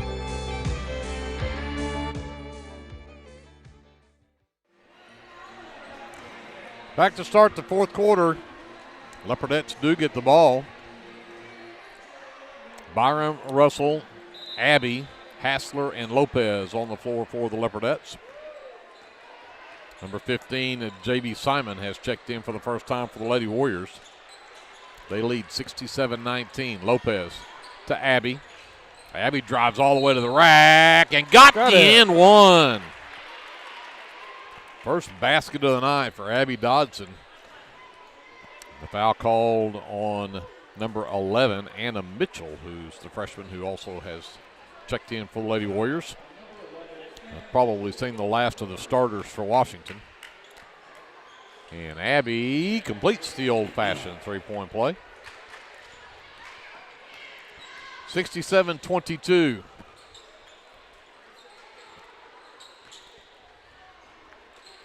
Mitchell between the circles. Over to Simon. Harper Johnson right wing. They back off. She fires for three. It's good. 70-22 Lady Warriors. As Russell will bring it up. Sends it to Hassler over on the right side. Hand off for Abby. Long three for Abby, and it's good. That was off almost to the sideline. Yeah, man, that was a long bomb. 70-25. Even the PA announcer here was impressed with that, called it a long three. Briley Beller up top to Simon. Back to Briley. Back to Simon. Left wing to Mitchell. Now Harper dribbles to the top of the key. Gives it back over on the left side. Gay underneath to an easy one for Anna Mitchell. And timeout with Briley Beller checks out and Beard comes in. So not a timeout, just a sub. 72-25. Abby going to try that long one again. That time too strong. It was too strong from 30 feet out. Mitchell the rebound, ahead to Beard, across the lane. Off the side of the backboard that time for Gay. Russell rushes all the way down to the right corner, gets out of there, but turns it over. And again in transition, Mitchell almost got another easy one. Now Mitchell from the corner for three. It's short, but the rebound and putback still won't go for Simon, and it's last touched by the Lady Warriors out of bounds. Number 31, Briley Ince will check into the game for the first time. 5'8" sophomore replaces Lopez. Riley Russell sends it to Hassler. Picked up by Mitchell, sends it out to the right wing for Russell. Russell around the Hassler screen, but picked up her dribble and then turned it over. Here comes Harper Johnson the other way, right down the lane. Stopped there, sends it out to Mitchell on the wing. Short corner Beard, back up top to Simon. Simon for three, it's off the side of the rim, no good. But Gay had the rebound, couldn't get that to go back up. And we'll get a jump ball off the rebound, even though the possession arrow belongs with the Lady Warriors. Bray returns for the Leopardettes. Into the right corner, and the three is up and good for Harper Johnson. 75-25. Bray on the drive and can't get it to go. Johnson with the rebound, gets tied up by Bray. And we have a running clock here in the fourth quarter, by the way. A 50-point lead will probably dictate that pretty quickly, as Nakobe Miller is also in for the Leopardettes. She's got the inbounds out in the corner, picked up out there by Simon. Picks up her dribble and then went where Bray was, and Bray wasn't there anymore, but Anna Mitchell was, and coming away with the turnover. Gay, right wing three, off the glass and in. Her first basket of the game. 78-25, Lady Warriors. More subs come in as Coach Simon clearing the bench. Kinley Mize, number 10, in for the first time. Bray out to Miller. Miller's three on the way is short, and there is Mize coming away with the rebound. And jump ball called. It's Lady Warrior basketball.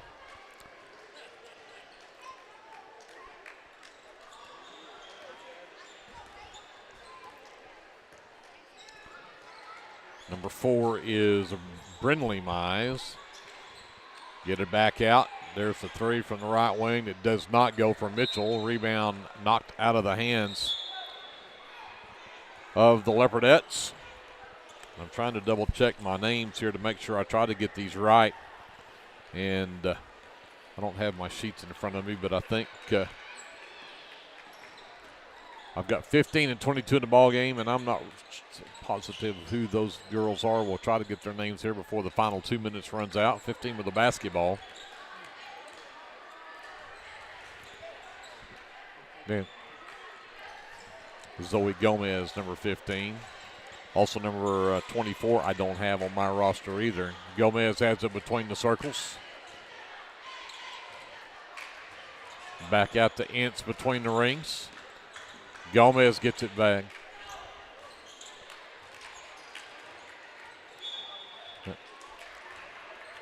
Rebound ends up out of bounds. So Gomez maybe so Presley Gomez is 15. Zoe Gomez is 24. And 22 I know is not White. White usually wears 22. I don't believe that's White. But Leopardettes will get the ball. Still a minute 48 with the clock running here. And it's 78-25. 53-point lead. And another sub in for the Leopardettes again with down to the bench of girls that are not originally on the roster, so I don't have those. Ince gets the loose ball in the right wing, comes back up top.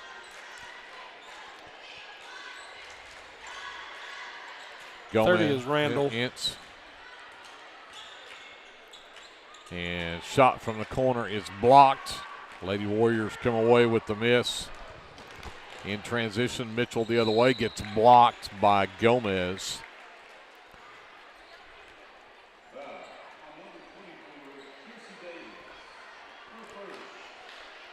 Kinsey Davis was the name that was announced over the PA system for 24. I think he said Kiersey Davis, but that's not Kiersey Davis. Nope. Free throw up and good for Anna Mitchell. Makes it 79-25. And folks, I apologize that we don't have these names. Well, there's swap jerseys around. Yeah. And freshmen who get to play and get a jersey for the week, and it's different every week. Yep. Oh, there's a big-time block. Back up top. Mitchell gets another look at three. That won't go. We're down under a minute to go in the ballgame. And loose ball on the floor. Ince does a great job of going to the floor to tie that one up. And Leopardettes with the possession arrow. 40 seconds left in the ballgame. Miller will bring it in for the Leopardettes. Got it to Ince, top of the key. Miller covered on the backdoor cut, so Ince looks to go to the basket. Got a nice screen. Can't get the shot to go. Tipped the rebound to a teammate. Oh. And they'll tie that one up. Randall got that from Ince.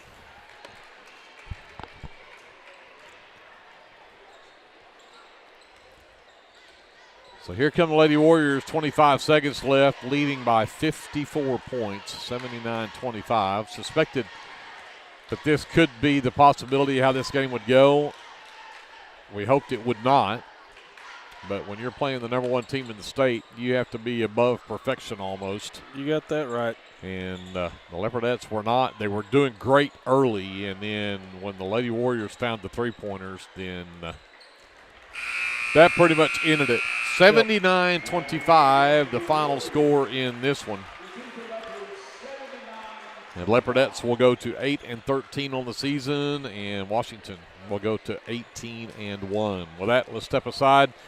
We'll come and figure out our officially unofficial stats, wrap it up, get you ready for the boys game right after this timeout on KBLP Live.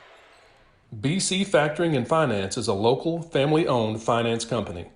We assist small businesses with flexible and creative financing solutions to meet their cash flow needs. Call us to discuss ways we can help free up your time to focus on building your business. Visit us online at bcfactoring.com or give us a call at 405-259-2104. Go, Lindsay!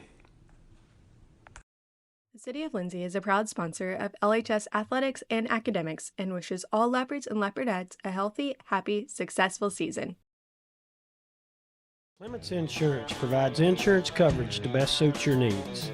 We offer auto, home, farm, life, and business policies. Come by 109 West Chickasaw or call 405-756-2253. Clements Insurance is carrying on the tradition to satisfy you. So come see me, Keith, or Beth. Go Lindsay! Lingman Incorporated is a proud supporter of the Lindsay community. We hope you'll keep us in mind for all your oilfield electrical needs. You can give us a call at 405-756-4773. Hey friends, Danny Daniels here. I wanted to take a moment and let you know about a very helpful service that I provide for you and your family in our community. I own and operate Danny Daniels Pest Services, and I would like to ask you to call me the next time you have a need or desire for effective, safe, and affordable pest services. If you have spiders, roaches, ants, fleas, ticks, scorpions, crickets, whatever, I can help. Give me a call at 405-428-3833. That's 405-428-3833. I'd be glad to help. First Baptist Church of Elmore City is a place where faith, family, and community come together. Whether you're a lifelong believer or just beginning your walk with Christ, you'll find a loving church family here. From Sunday services to Wednesday night fellowship, youth and children's ministries, and local missions, there's a place for everyone at First Baptist Church, Elmore City. Come as you are, we're saving you a seat. For all your tax services, contact Grant and Katie Johnson, CPA. Grant and Katie are certified public accountants that provide full-service accounting, bookkeeping, payroll, and tax services. With 2 offices, one located at 600 Southeast 4th Street in Lindsay, Oklahoma, and another at 313 North Walnut in Pauls Valley, Grant and Katie are ready to meet your CPA needs. Give Grant or Katie a call at 405-238-2727 and set up your appointment today. Get your game day, or any day, off to a great start with Hot Mess Coffee at 213 South Main in Lindsay. Hot Mess Coffee Co. offers coffees, lattes, teas, and other tasty beverages, plus great food, too. Good luck to the Lindsay Leopards from Hot Mess Coffee Co. and Java House Realty at 213 South Main in Lindsay. Hey, Lindsay community. My name is Christian Torres, and I am the minister for the Lindsay Church of Christ. We would like to invite you to come and worship with us on Sundays at 10:45 a.m. and Wednesdays at 7 p.m. We're located at 1205 West Cherokee Street. Here at the Lindsay Church of Christ, you will find the truth of God's Word, spoken in love, and a group of people who love God and one another. Do you have a Bible question? Well, we have a Bible answer. Come and worship with us and be edified at the Lindsay Church of Christ. Lindsay Municipal Hospital is dedicated to providing quality service to our local community, and we're wishing our Leopards and Leopardettes a healthy and successful basketball season. Go Leopards! Hey Leopard fans, this is Nick Johnson from First Baptist Church Lindsay. At First Baptist Church, we are a family ministry and desire to faithfully proclaim the gospel in Lindsay and beyond. We would like to invite you to join us every Sunday for worship at 9 a.m. and Sunday school following at 10:15. Our Wednesday evening activities start with dinner at 5:50, and then we have Bible studies for children, youth, and adults starting at 6:30. First Baptist Church is proud to support the Lindsay Leopards, and we wish all of our student athletes a successful season. From all of us at First Baptist Church Lindsay, go Leopards!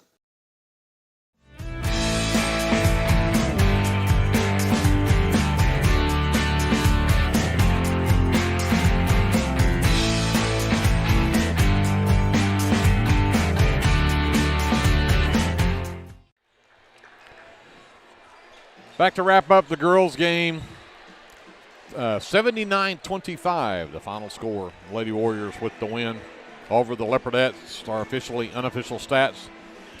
And first for the Lady Warriors, 4 players in double figures. Presley Johnson leads the way with 23 points. Had 5 threes tonight for Johnson. Then 12 points from Hadley Beard. 13 points from Kelby Beller. And 10 from Eternity Self. 9 from Harper Johnson. She had 3 threes for her 9 points. Then 3 from Jaden Wells, 3 from Aubrey Clary, 3 from Lainey Gay, and 2 from Anna Mitchell rounds out the scoring for the Lady Warriors. And I had them 5 of 10 from the free throw line. The Leopardettes led by the 7 points that Addie Dodson had in the first quarter. That was the same 7 points that the Leopardettes had at halftime. And she'll lead the Leopardettes with those 7. Abby Dodson finished with 6 in the fourth quarter. Then 4 from Gracie Bray from the third quarter. A 3-point basket from Briley Russell for her 3. And then 2 free throws from Kylie Byram. A free throw from Alondra Lopez rounds out the scoring for the Leopardettes, who went 6 of 12, according to my numbers, from the free throw line. Leopardettes out-rebounded 33-16 in this game. And, of course, the turnover bug hit again, 23-6, the difference in the turnovers in this ballgame. With that, let's talk to Andrew about the shooting. Yes, sir. Starting with the Lady Warriors from 2-point range, they were 16 of 32 for 50%.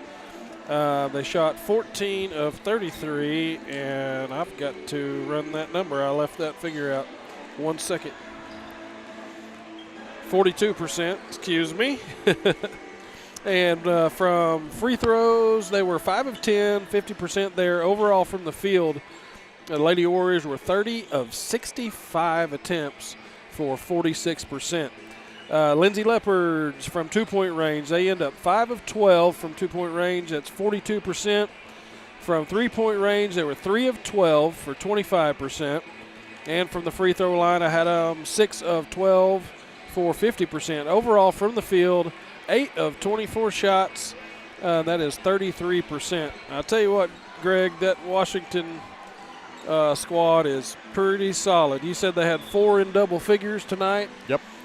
They had 10 players score, which is a lot in these high school games. They had 6 young ladies made three-pointers, and then again 4 in double figures. So that's an outstanding amount of production from the bench. Half of those are bench players that scored these points. So as I mentioned at the halftime talk, you just don't lose much. They just don't lose much when they sub these girls in. They're just solid all the way down the bench, and hats off to them, man. They've got it going on here in Washington. Yep. Again, they are not ranked number 1 in the state for because of anything else. They are that good. So, hey, congrats to the Lady Warriors. I do want to give shout-outs to the Lady Warrior basketball team. Presented the seniors from the Leopardette team with orange flowers tonight on senior night here, and honored our seniors as well. So, hey. Yeah, man, that's first class. That is absolute first class. You got to take your hat off to them for that. So, I appreciate very much the thoughtfulness of them to do something like that. With that, let's step aside. We'll change gears. We'll get ready for a boys matchup that I promise you will be super entertaining. You don't want to miss that. We'll come back with that right after this timeout on KBLP Live. American Exchange Bank, right here in Lindsay, is a locally owned and operated community bank that believes in just that, you, a community of fellow leopards.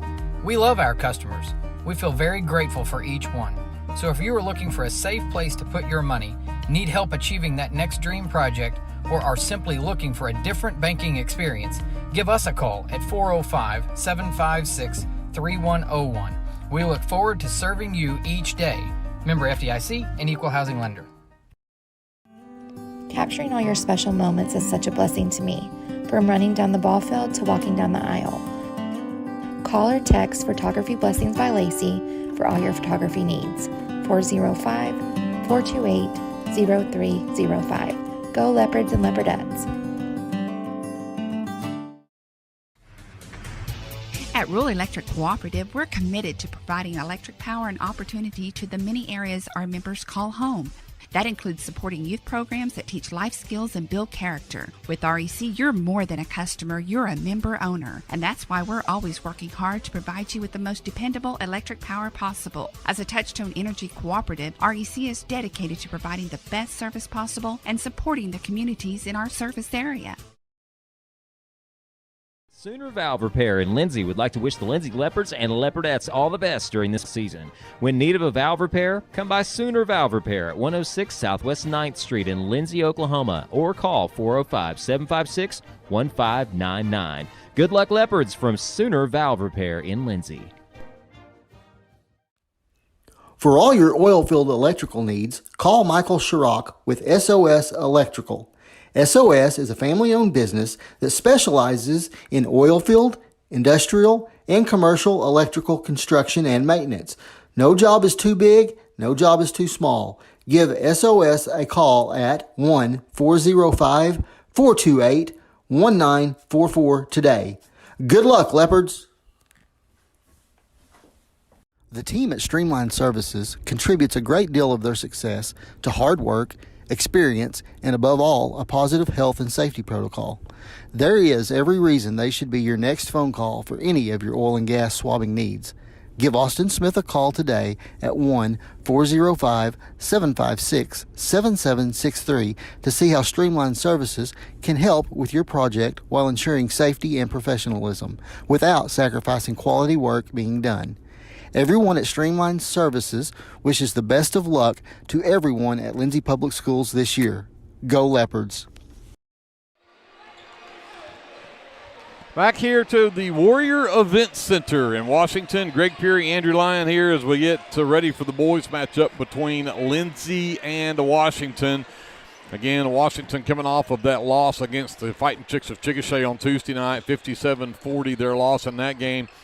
The Leopards coming off of a loss on Wednesday against Christian Heritage, and games 74-67 in that game. 32 points from Creed Taylor, had 9 threes in that game.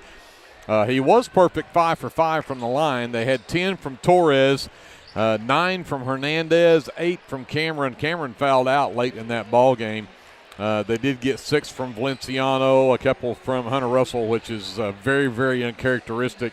You brought up, Andrew, he did turn that ankle there late in that Marlowe game on Tuesday. Probably did affect him some in that game over there, and he only had 2 points. But this is a Washington team that played Purcell a week ago, and the rumor is they actually had that Purcell team beat and ended up losing it down the stretch. And we know how good Purcell is. They handed the Leopards their first loss of the season. So, and again, this is Lindsay, Washington.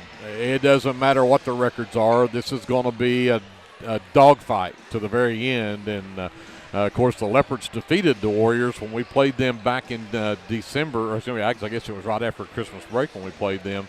And the Leopards handed them a loss. Back to make sure I'm looking at the right sheet here. It was 65-44 was the score in that ball game. So the Leopards are going to have to continue that here if they want to stay again in form. I guess it'll be the way you put it. Bounce back. You lost to Marlowe in that tough overtime game on a Tuesday night. Then you lose to Christian Heritage. You lose 3 in a row in a week. That starts to get in your psyche a little bit.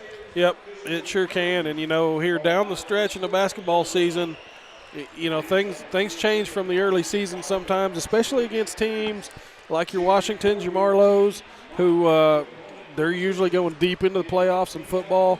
I don't know what the team makeup is here, but you start getting your football players back in and getting their legs back under them. The second half of the season is always a little bit different. Guys are that may have struggled earlier or may have been missing some guys due to football. They're tuned up and they're playing a lot better basketball at these quality programs. You can expect everybody to be firing on all cylinders here late. We've had a real, I wouldn't say an easy road, but we enjoyed a lot of victories early on.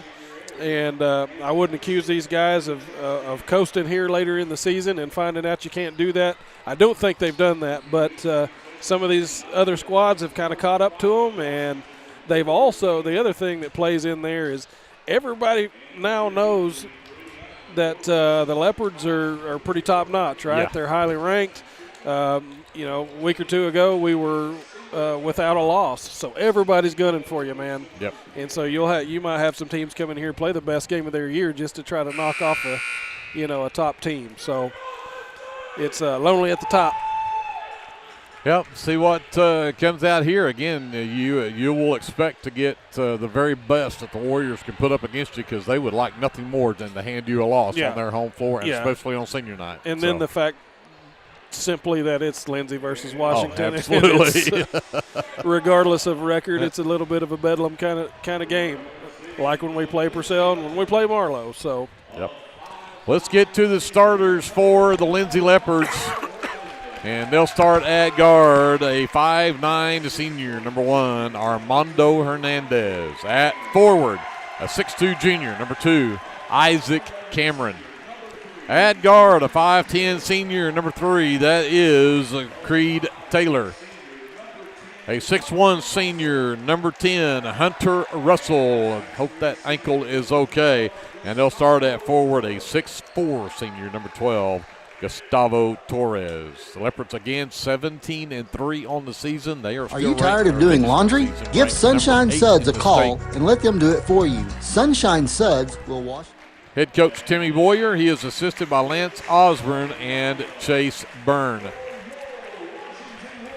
For the Warriors, and they're going to probably start some seniors here tonight. Number 3, Owen McCaleb, the senior, will get the start, along with the 6'4" senior, number 4, Jack McKimmey. McKimmey, a dead-eye three-point shooter. They've got to keep an eye on him tonight.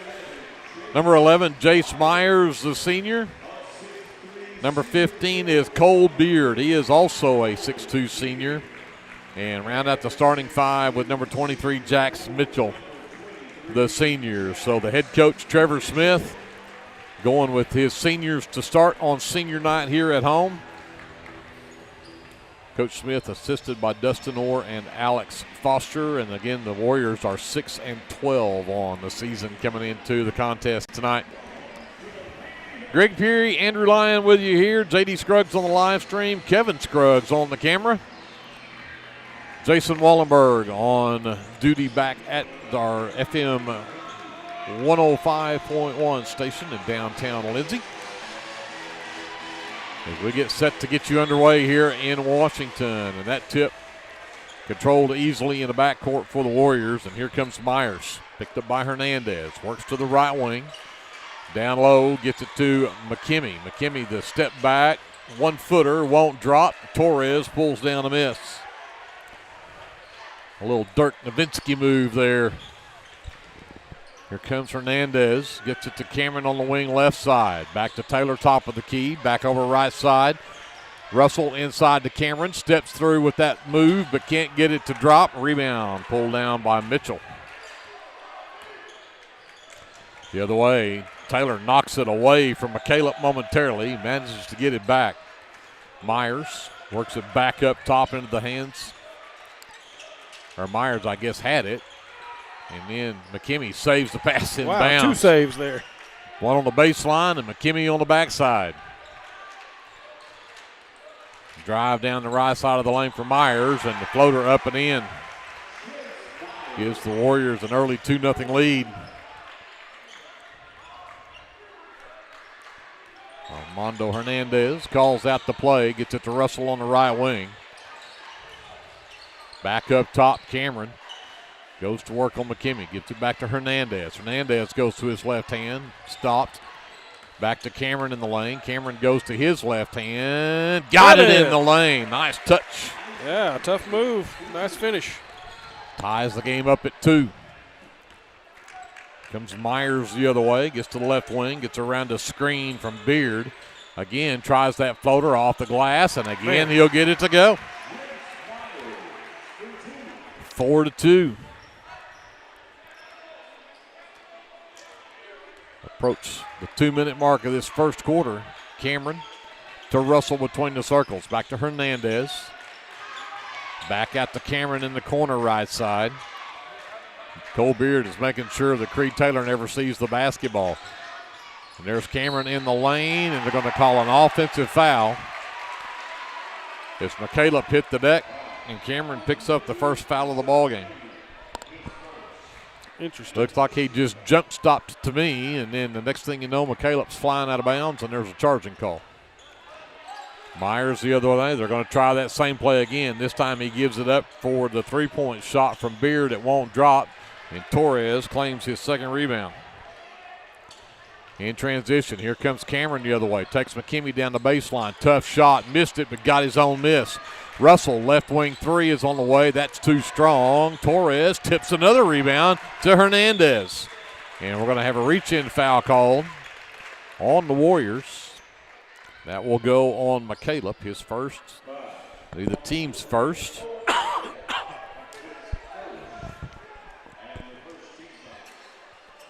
Inbounds comes to Taylor. Floater down the baseline. Now they got hit there, but misses the shot. Myers comes away with the miss. Races all the way down the right side of the lane. Reverses it back out. 3 from the top of the key. And Torres comes down with his third rebound off the miss from Jax Mitchell. Hernandez out into the left corner. Cameron for 3 at short. Partially blocked, looked like. Mitchell with the miss. And here comes Myers the other way.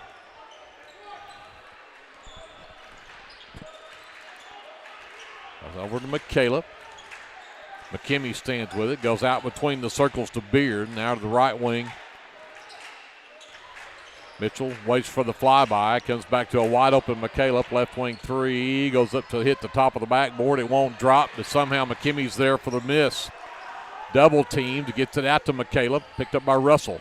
McCaleb fell down, but managed to get the ball out to Myers. Beard on the handle, out to the right wing. 3 will not drop, and they're going to get a foul underneath on Torres, and I'm not real sure how that happened. that they're going to give him free throws like Beard was shooting that. Yeah, I don't like that one. I don't either. I thought that was totally out of control, but Beard's at the free throw line to shoot 2. Knocks down the first one. First free throws of the game for either team. It makes it a 5-2 lead for the Warriors.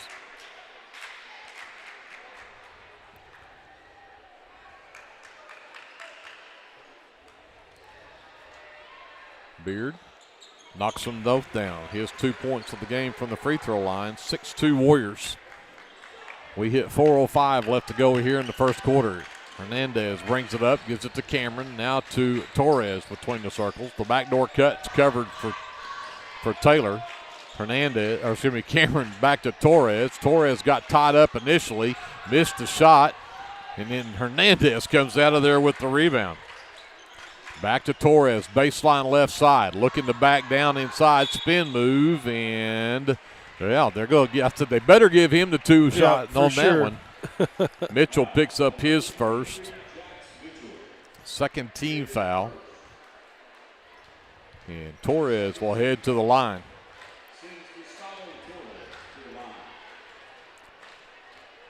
Looking to cut into that 4-point lead of the Warriors. And he does. Right. Knocks down the first one. Mitchell checks out. Number 13, Miller Orr, the senior, checks in.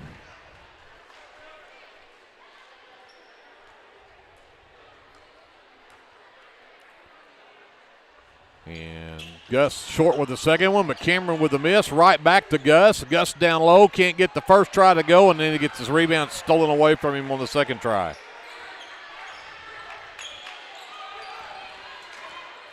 Myers cannot get away from Hernandez, and they'll get the whistle and the foul as Myers, applying the pressure, gets Armando Hernandez to pick up his first, team's third. That one on the drive, so Myers will bring it in on the baseline.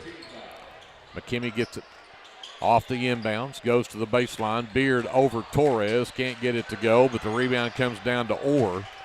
Back out to McKimmey, drives the baseline, floater won't drop, got his own miss, goes out of bounds, threw it away as Taylor came up with the steal.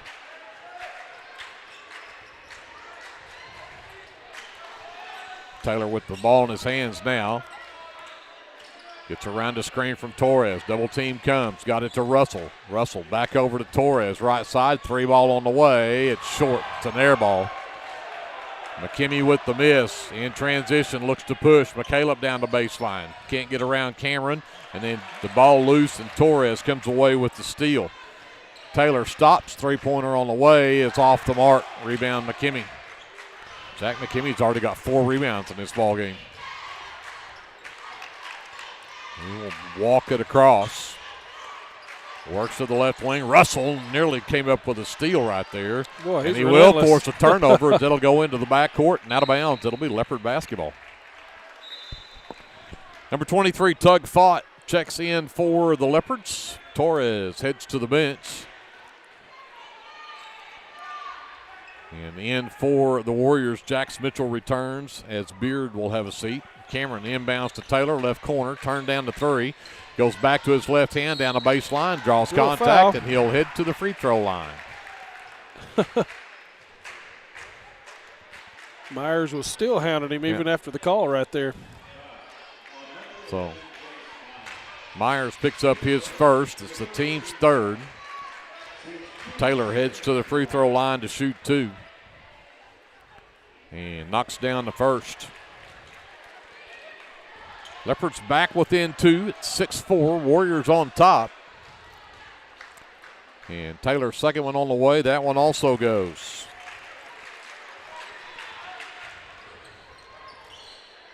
So McCaleb will bring it up for the Warriors.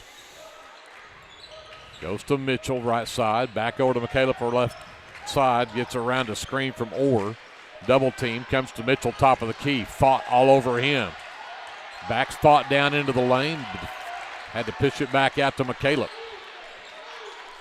He'll back it back out. We're under 2 minutes left to go here. McCaleb dribbled it off of his foot. Gets it to McKimmey. Again, the tough defense from Russell knocks it away out of bounds. Russell is a pest down there on defense, isn't he? Big time. Quick hands. Mm-hmm. So McKinney will inbounds out near the half line to Myers. Waits for the floor to set. Dribble handoff for Mitchell. 3 ball on the wire, and it's good for Jack Mitchell. First 3 of the ball game puts the Warriors back up by 4 with 1:29 left to go here in the first quarter. Taylor, double team, and turned it over. Second turnover. Knocked away by Rondo. Quick hands, quick feet, so much speed down the floor for Hernandez, and again, he can get up there because McKimmy's 6'4". Looking for the lob into McKinney, and he got it. Takes it at Russell, and Russell blocks him out of bounds. What a play by Hunter Russell. I guess that ankle's okay, Greg. I would agree. They lob in the lane for Orr, pass over him, but McCaleb was there to save it. McCaleb trying to get away from Taylor. Gets around the screen from Orr. We get a 5-second call. Great defense from Creed Taylor. Forces turnover number 3 against the Warriors. And that's going to get Beard back in off the bench. And McCaleb will sit.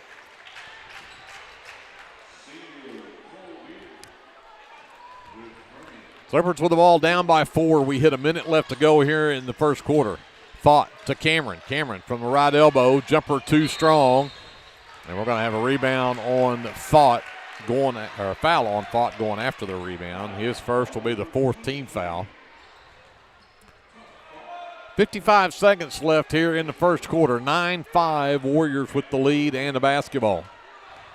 Myers walks it across, and they're going to try to run. 45 seconds off the clock here, maybe. Maybe not. McKinney again trying to get away from Russell. Can't get it done. Fought on Mitchell. McKinney gets it back. Took a shot to the face for Russell. Myers comes back to get it down to 25 seconds. Armando with him. Reverses. Here comes the double. And Thought got caught in the air and lands on top of Jace Myers. And second on Thought's going to be the 5th team foul, and that's going to put Mitchell at the free throw line. Thought's going to check out. Dutton Taylor, the senior, will check in, but he can't check in until after Myers puts up the first of his 2 free throws.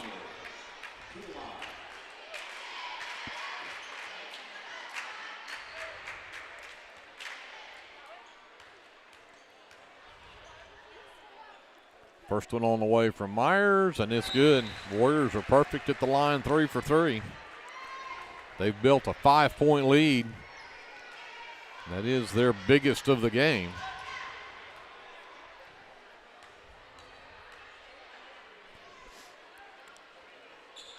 And make it 6. As Myers goes 2 for 2, 11-5.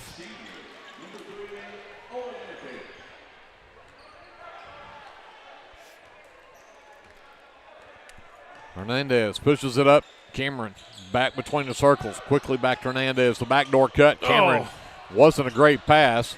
Back up top, Russell. Gets away from Mitchell. Back to Cameron. 3 on the right wing. Doesn't go at the buzzer. And the Leopards will find themselves down by 6 here at the end of 1. 11-5 our score. Send it back over to JD. Take a timeout. We're back with more Leopard basketball presented by the American Exchange Bank after this timeout on KBLP Live. Are you tired of doing laundry? Give Sunshine Suds a call and let them do it for you. Sunshine Suds will wash and fold your clothes, and they also offer dry cleaning. Sunshine Suds also does quilting and alterations. Load up that laundry basket and head to Sunshine Suds, located at 107 Southwest 2nd Street in Lindsay, Oklahoma, or give them a call at 405-756-2850. Are you a small business needing a little creative pick-me-up? Do you need to refresh your business cards or looking for a new logo? Is your business Facebook page still using photos from 2019? Tailored Creative Services offers services for logo design, business cards, photography, videography, and pretty much everything in between. Find me on Facebook at Tailored Creative Services, and let's talk about your next project.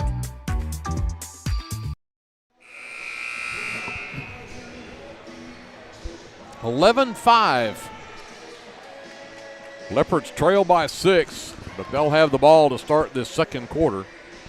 Russell, Torres, Taylor, Cameron, and Hernandez back on the floor. Unusually low scoring for the Leopards there in the first. Just a single field goal. Torres, Russell back up top. Taylor had the ball knocked loose. And no. That was tipped. Clearly tipped. The official argues no, it was not. Well, and I disagree all the way, but there's no denying that one. We got the video evidence, I'm sure of it. Beard to Myers. Come back around a double screen for Beard. Leopards have it well covered. McKimmey gets it back right wing, waits on the screen from Beard. Still can't get away from Russell. Mitchell cannot get away from, finally did get the final spin move down there, but he can't get the shot to go, and Cameron clears it for the Leopards. Outlet for Taylor. Hesitated, takes it back down the baseline to Hernandez inside. Sends it back out to Torres. Back up top. Cameron for three. Too strong. Russell tips the rebound out to Taylor. Taylor let the flyby go. Gets into the lane. The no-look pass. Russell down the baseline. The floater's good, but they're going to call an offensive foul. Oh, come on. Sorry, I can't say that on the radio, can I? This,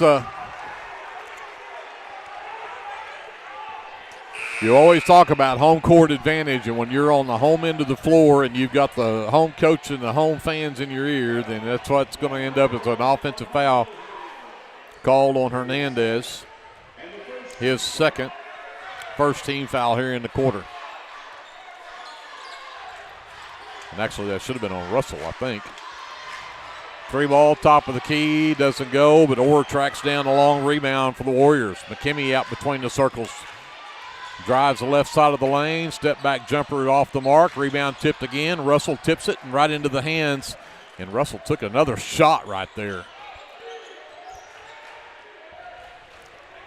Taylor with Beard on him, looks to attack, drives into the lane, can't get it to go, but he'll get free throws out of it. And the foul called, I think, on Orr. Double check me here. We get the scoreboard up. Nope, they called it on Beard. Cole Beard's first. First team foul in the quarter, but it'll be two free throws for Creed Taylor. 11-5. We've played a minute and a half here in this second quarter. Neither team has scored. And still hasn't, as Taylor, who hit his first two free throws, misses that one.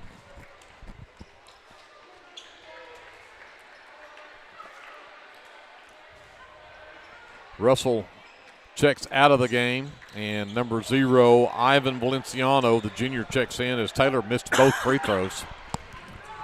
He's now 2 for 4 at the line. Myers pushes across, comes to Orr out between the circles. Hernandez backs way off of him. Mitchell, left corner three, is an air ball. Creed Taylor with the miss, pushes it up the left side. Goes away from a Torres screen. Now the step back for the three, but turned it down. Hernandez to Torres in the lane, and back out to Cameron. His three on the way. That rips out. But there is Valenciano, who nearly had a rebound, but it went off of his foot out of bounds. Fourth turnover on the Leopards as McCaleb returns for the Warriors. 11-5, still our score here as we played just a little over 2 minutes of this second quarter. Neither team able to score yet. Myers will walk it up. Beard right wing. Back to McCaleb, top of the key. Valenciano on him all the way into the lane. Scoop shot short, rebound Torres. Outlet for Hernandez. He'll push it up the right side. A give and go. Torres finally does track it down into the lane for Taylor. Quick shot won't go. And can we get that one to go? Yes, an and one. As Cameron gets the foul on Cole Beard. That'll be his second team foul. And Isaac Cameron finally gets something going for the Leopards. Thank goodness. Leopards struggling to find the bottom of the net tonight. Just 2 field goals for 17 attempts. Finishes it off with the free throw for the three-point play. Puts the Leopards back within one. Did they wave it off? They didn't put the free throw on the scoreboard. I didn't see the wave off. I didn't either, but it's there. It goes. Yeah, okay, thank you. 11-8. The Leopards down by 3. Torres affects the shot of McCaleb there, or Myers that time, and Torres came away with another rebound. Taylor, triple teamed, gets it to Cameron. Back out Hernandez, left wing 3 on the way. It's good. Tie game at 11.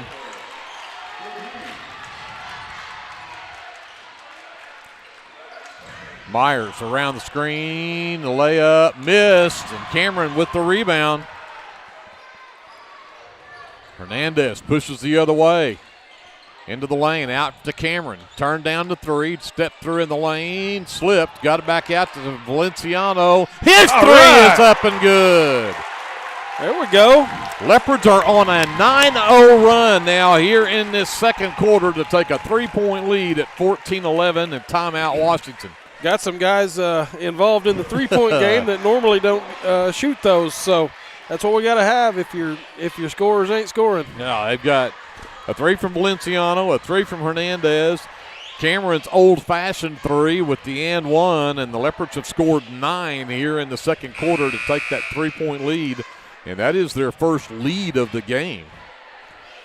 Well, let's hope we can continue on upward from here. 14-11, Leopards with the lead. Love to see that. I tell you what, Armando's 3 was from pretty far back too. He normally doesn't take that shot. He's more of a drive the lane kind of guy, second chance points, rebounds, and putbacks kind of dude. But he launched that one and it went. Great job. So McKinney will bring it up for the Warriors out of the timeout. Pushes it left wing to Myers. Myers around the Mitchell screen. They try to get McKinney loose on the three-point line. He's run off as Hernandez stayed right with him. They work it back to Mitchell left wing. Cameron right there to prevent that 3. McKinney now with the size advantage, but sends it back to Mitchell instead. Mitchell back up top. Myers gets a look at 3, but it's short, and it'll go out of bounds, and we're going to get – oh, you have got to be kidding me. So number 1 – and I don't have number 1 on my roster. I don't know who that is for Washington, but shoved Hernandez into the ball, and they said the ball went off of Hernandez out of bounds. They leave it with the Warriors.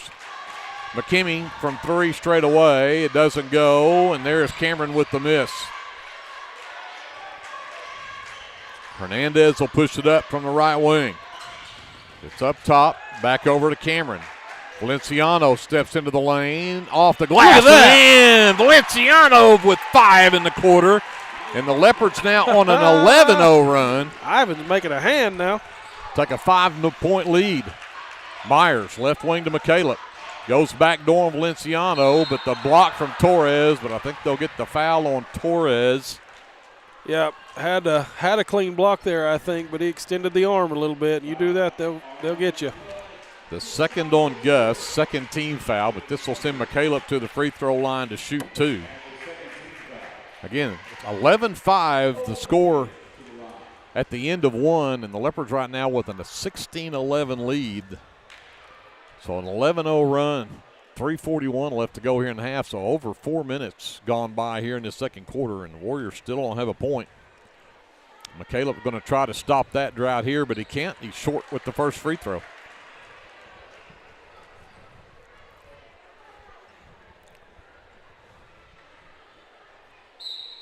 Or will check back into the ball game. Replaces number 1.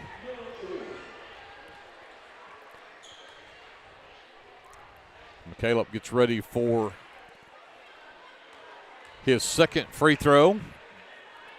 And that one won't go either. Cameron with his 7th rebound already. He's got 7. Torres has 6. Torres at the high post to Cameron. Gets around to Torres screen. Right back to Torres. Hands it back to Cameron. Might have got away with the travel right there. Torres, ball knocked loose from him, but Hernandez comes away with it. He'll push it back to the top of the key. They'll reset. Hernandez sizes up McKinney. Comes to Taylor. Around the Torres screen, and we're going to get an offensive foul called on Torres. His third personal. I didn't see that at all. Tell you what, I didn't really see those guys touch much at all. They indicated he threw an elbow out at him as he went by, and that's enough to get a foul call. Okay. So Fott checks back in. Number 2 is Hudson Gann, who checks in for the Warriors as well. Myers, and he'll get free throws as Fott just picked up his third personal. Third team foul, but that one on the shot's going to put Myers at the free throw line. He hit his first 2 back in that first quarter. The Warriors still now 5 minutes into this second quarter, still have not scored, and it's still going to stay that way. They are now 0 for 3 from the free throw line in this quarter. Fott comes out. Taylor returns for the Leopards.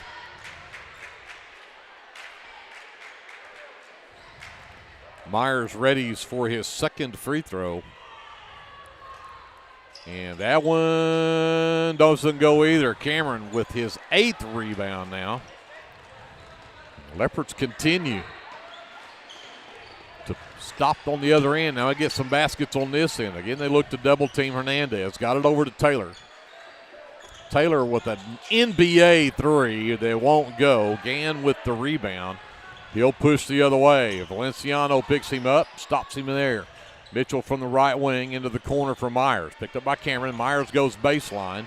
Out to the left wing for Gann. Back to Mitchell. His 3 from the top of the key. Hits the back iron. It won't go. Valenciano comes away with the rebound. The outlet for Taylor. He'll give it to Hernandez. Hernandez around McKimmey into the lane. Floater won't go. Partially blocked. And here comes McKimmey the other way. Stopped on the drive. Out to Mitchell for 3. That doesn't go. McKimmey with another rebound. And then Jax Mitchell lost it out of bounds. Turnover number 4 on the Warriors. And the Leopards continued to get stops, but the drought has gone about 2 minutes since the Leopards have scored. Right. So what's come up with here as Hernandez brings it up. Taylor gets it right wing behind the Cameron 3. Won't go. Rebound McKimmey. He's got 7 rebounds in the game now. And here comes McCaleb the other way. Splits a double team. Lays it up short. Valenciano with 3 boards in this game. Here comes Hernandez. Sizing up McCaleb. Stops at the right elbow. Knocks it down. 18-11. The Leopards are on a 13-0 run in this second quarter. Here comes Myers the other way. McKimmey finally gets a look at 3. It won't go, but there's Orr with an offensive board. Out to the corner for Gann. Down the baseline. Spin move. Free throw line. Myers didn't want that shot. McCaleb into the lane. Jumper is up and good. They finally stopped the drought. Nearly 7 minutes into this quarter. It's 18-13. Leopards with a 5-point lead. Taylor top of the key. That's Creed Taylor. And Cameron tries the 3. That doesn't go. Rebound pulled down by Gann. 45 seconds left in the quarter. Here comes Warriors. McCaleb thought about the 3. Now he'll sidestep, take it at short, or tip the rebound to Myers. Back out to Gann. And we're going to get a foul call. Is it going against 2? Is Hernandez picking that one up because he and Valenciano were both there, but Armando does get it. That's his 3rd. Just the 4th team foul, so it's not free throws yet. Armando will have to check out. Nope, Taylor's going to check out. Crew Flood, number 5. That is 5 team fouls. I missed one marking somewhere, but that's going to put Gann at the free throw line to shoot 2.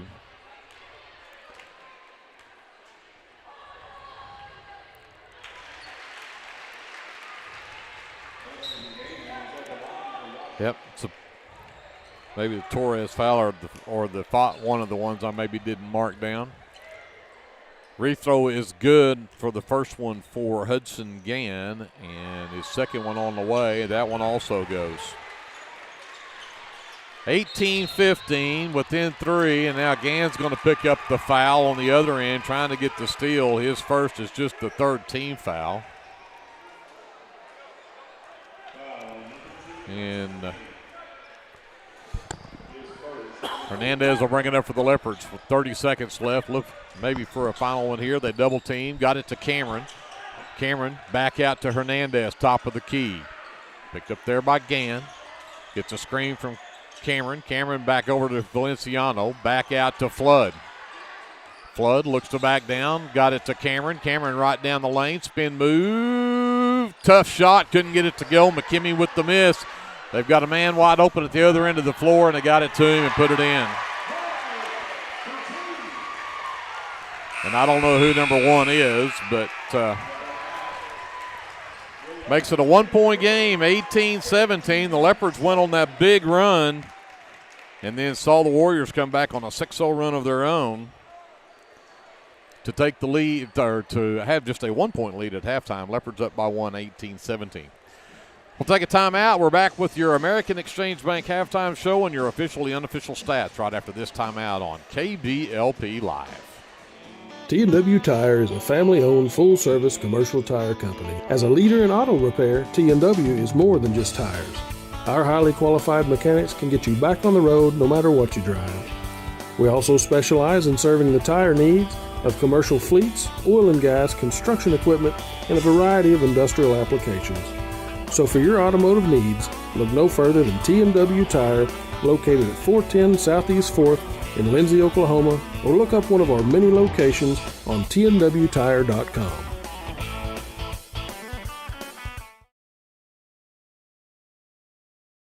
American Exchange Bank, right here in Lindsay, is a locally owned and operated community bank that believes in just that, you, a community of fellow leopards. We love our customers. We feel very grateful for each one. So if you are looking for a safe place to put your money, need help achieving that next dream project, or are simply looking for a different banking experience, give us a call at 405-756-3101. We look forward to serving you each day. Member FDIC and Equal Housing Lender. Lindsay United Methodist Church is a community of believers in Jesus Christ who gather together to live their lives devoted to God and being connected with our neighbors through a shared faith and biblical foundation. We'd love to invite you for our Sunday worship. Services are 10:55 a.m. to 12 p.m. Come see us at 114 West Chickasaw Street, right here in Lindsay, Oklahoma. For over 68 years, Winans Funeral Home in Maysville, Oklahoma, has been serving families in the area during their greatest time of need, the loss of a loved one. We treat each family as if they were our own and consider it a true calling to minister to each and every family that calls upon us. We don't take caring for your loved one and your family lightly. Your care is important to us. Call on us 24 hours a day, 7 days a week, where our staff can assist your family with immediate need with the loss of a loved one, pre-need arrangement planning, pre-need burial insurance, along with questions regarding funeral burial trust accounts, Veterans Administration, and Social Security benefits questions. Myself, John W. Williams, Teresa, and Claudia are well experienced in these areas and will be more than happy to assist you in any way we can. Winans Funeral Home in Maysville, where you are family. Craving a taste of authentic Mexico right here in town? Head over to Casa 13. Order to go and settle in for all your leopard action at home. Now serving breakfast Saturdays and Sundays. Come see us at 110 Southeast 4th Street. Go Leopards! Welcome back here at halftime, the Warrior Event Center. And it's the Leopards with a 1-point lead. 18-17 our score. Warriors had an 11-5 lead at the end of one. And then the Leopards go on, what did it end up being, a 13-0 run. Had the lead at 18-11. And then saw the Warriors come back and go on a 6-0 run to finish the quarter and be within one of the Leopards here at halftime. Looking at our officially unofficial stats for the Warriors, Jace Myers leads the way. He has 6 here in the first half. Jack Mitchell has a 3 for his 3 points. And there's 2 apiece from Hudson Gann, Owen McCaleb, and number 1. I have not found out who number 1 is yet, but if we find out, I'll pass that along to you. But he has the other 2-point basket for the Warriors, who went 6 of 10 from the free throw line. The Leopards have 3 players that have 5 points apiece. Ivan Valenciano, Armando Hernandez, and Isaac Cameron all have 5 apiece. Valenciano and Hernandez have the only 3s in the game for the Leopards, which is very unusual for those 2 guys to be the ones with the 3s. Creed Taylor doesn't have a field goal yet. He's 2 of 4 at the line, but he has 2 points in the first half. And a free throw from Gus Torres rounds out the scoring for the Leopards, who went 4 of 7 from the free throw line. 21-15, the Leopards out-rebound the Warriors there in that first half, and both teams end up with 4 turnovers here at halftime. With that, let's go talk to Andrew, see what the shooting looks like. Yes, sir. Shooting numbers, starting with Washington boys. First of all, I think these may be the worst shooting numbers I've reported for a high school boys basketball game. So starting with the Warriors from 2-point range, just 4 of 14 for 28%. 1 of 13 from beyond the arc, 8%. Wow. They were 6 out of 10 from the free throw line for 60%, so not too bad there. 5 of 27 overall from the field, 18%. For the Leopards, not much better. 4 of 13 for 31%. From the 3-point range, 2 of 12, that's 17%. 4 of 7 from the free throw line for 57%. And overall from the field, 6 of 25, 24%. So from the field, Leopards 24%, Warriors 18%. That's crazy. So, and again, our top 4 leading scorers, let's see, 3 field goals between them. Yeah. So far in this first half. Creed Taylor, again, none from the field. Very unusual. Torres, none from the field. So the bright spot is there. Ivan Valenciano coming in, draining a 3 and a 2-point bucket. Armando with a 3 and a 2-point bucket, as you mentioned. Those guys have kept us in the ball game, and Washington's abysmal shooting is what's kept us in this ball game. So hopefully we can find another gear here. Get some more production from our main scorers and take over this game here. The Warriors, again, just leaving the door wide open for us if we can just find the bottom of the net. But pretty bad in the first half. Yep, that is your officially unofficial stats, and they're as ugly as they are. It's 18-17 Leopards here by 1 at halftime. I mentioned that we're getting down toward the end of regular season basketball. We're just over a week away from ending up the regular season, but the district and regional pairings will be released tomorrow morning, 11 o'clock. Those will be announced. And so we'll find out this weekend who the Leopards and Leopardettes will be playing coming up in 2 weeks when we get to postseason. But the Leopards have got to finish up here tonight. Again, they'll be on the road Monday night at Chickasha. We will be at Bridge Creek on Tuesday night. We'll be back home against Crooked Oak on Friday night, and then we'll wrap up the regular season on the road at Purcell the following Tuesday. So a week from Tuesday, we'll wrap up the regular season, and either 2 weeks from tonight, actually I guess that would just be a week from 2 weeks from tonight, we'll be either tonight or tomorrow night, we'll be playing district basketball. We'll be in the postseason. Yep. It's that time already. It is indeed.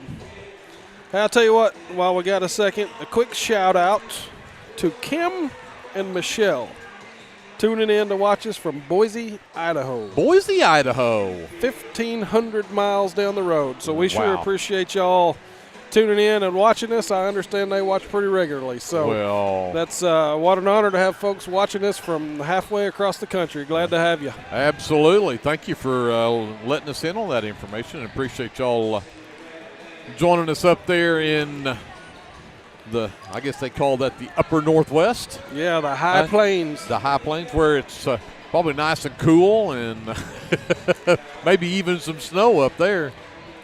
But so I'm told Hunter Lilly is number 1, and he is not on my roster anywhere. So I'm gonna ride him in here somewhere. And Hunter, my apologies that we didn't have that before, and give him credit for his 2 points here in the first half. We're about to ready to get the second half underway. Greg Peary, Andrew Lyon here high above the floor at the Warrior Event Center. Very nice facility over here. It's not quite as comfy as home from a broadcast standpoint, but hey, this is a very, very nice facility over here. Oh, absolutely. Their facilities are getting better all the time here in Washington. Got the turf on the football field this year. I understand they're going to do a new stadium, and the event center here is just one of the best at least in the district we play in. Well, and they're building new softball and baseball fields too. Oh, good. And they're going to redo all of that. So we're underway. Third quarter. Warriors with a basketball. Beard sends it left wing to Myers. Back up top, McCaleb. Can't get away from Taylor. McKimmey gets a look at three from the left wing, and it's good. And that's, I tell you, you cannot let Jack McKimmey get going. Nope. And just that quick, the Warriors take the lead right back, 20-18. Russell back in the ball game. Hand off to Taylor. Cameron at the high post. Gets it to Torres on that right elbow. Looks to back down Mitchell. Spin move in the lane. Steps through. Puts it off the glass and in. Nice footwork from the big man to tie the game back up at 20. Myers gets it back out near the half line. McCaleb left wing. Back to Mitchell, top of the key. McKimmey back right side. Around him is Mitchell screen. Back to Beard. McCaleb left wing. Around to Beard screen. Step back three from McCaleb. Short. Rebound Hernandez. He'll push it up that right side. The handoff to Taylor. Three ball on the way. It's good. And the Leopards right back on top, 23-20. Myers around the screen, takes it right at Torres. Cannot get it to go, but Beard knocks the rebound out of bounds. It'll stay go back to the Leopards, I should say. 6:38 left here in the third. Leopards back with the ball in a 3-point lead. Hernandez pushes it up. Russell left wing around the screen from Torres. Goes back to Taylor. The no-look pass down to Torres. Across the lane to Hernandez. Knocked loose, and he's out of bounds. It'll be a turnover on the Leopards. That one all started. The first pass from Taylor was contested, and it kind of went south from there. Yep. Myers will push it up the left side this time. Gets around the screen from Beard. Hernandez stays right with him. Back out into the right corner. McKimmy's three is short this time, but got his own miss. Looking for somebody to pass off to. Finally throws it all the way back up top. McCaleb around the Beard screen. Gets to the right elbow. Jumper too strong. Rebound, Torres. His seventh board of the night. Here comes Russell the other way. Stops right wing. Three ball on the way. No. Tried to get the foul call, and it didn't go. And, in fact, they're going to get Cameron from pushing off underneath. Oh, man. Cameron's second, team's first here in the quarter.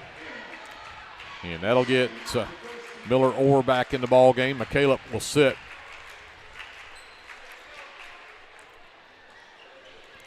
.545 left in the third. Leopards with a 3-point lead. Washington basketball as Myers crosses the half line. McKimmey gets it back right wing. Russell with him on the defense. Orr around a double screen. Takes it right at Torres. Reverse layup is up and good for Miller Orr, his first basket of the game. Pulls the Warriors within one. Nobody picked up Russell at the other end of the floor, but Orr closed out quickly and ran him off the three-point line. So Hernandez gets it back. Again, goes inside, passes tip. Right back out to Russell for three. It's short, and Mitchell will come away with the board. And Hernandez with the steal. Can't get it to go, but he'll get free throws out of it. Hernandez, so deceptive. Mitchell picks up his second. First team foul in the quarter, but this will be 2 free throws from Hernandez.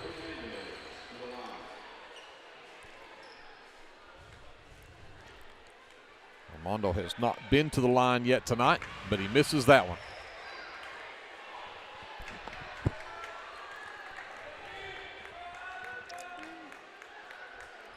.23-22 Leopards. 5:04 left here in the third. Second free throw coming up for Hernandez. That one's good. He's got 6 in the ball game. The Leopard lead is 2. Myers brings it up. Mitchell, they look for the backdoor cut to McKimmey. Russell has good defense there.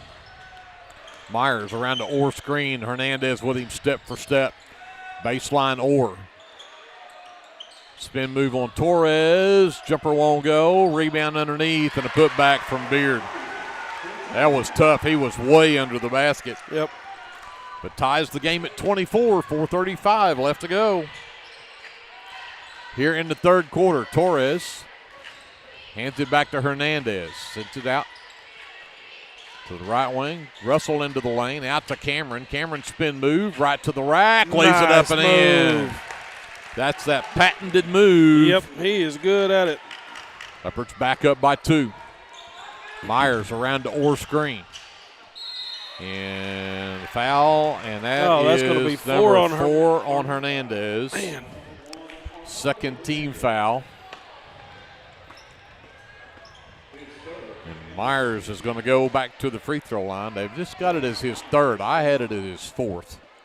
So that makes me feel much better. Yeah, absolutely. I thought that was 4 myself, and he'd be sitting for a while. Myers knocks down the first of 2 free throws, pulls the Warriors back within 1. Gann is back in the ball game for the Warriors.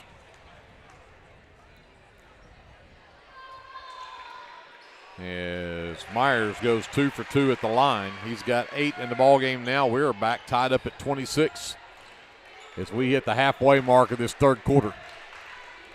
Taylor pushes up around the Cameron screen. Goes right back to Cameron. Cameron into the lane to Torres. Torres steps through. Oh, man. Stumbled, lost it. Ended up with it on the ground and then threw it away. Here comes Myers the other way, and the reverse is up and good for Jace Myers. 28-26. Warriors back with a 2-point lead now. 3.5 left here in the third. Torres, nice the backdoor pass. cut. Taylor could not get it to go. Gann pushes the other way into the lane, dumps it down low, and they're going to get another foul and free throws coming up for Cole Beard as Torres did pick up foul number 4. Tug Thought will head to the scorer's table as Beard steps to the line. He was 2 for 2 back in that first quarter for his 2 points in the ball game. Let's see. Tug's got 3 on him, doesn't he? He does. Beard knocks down his 3rd straight free throw to give the Warriors a 3-point lead.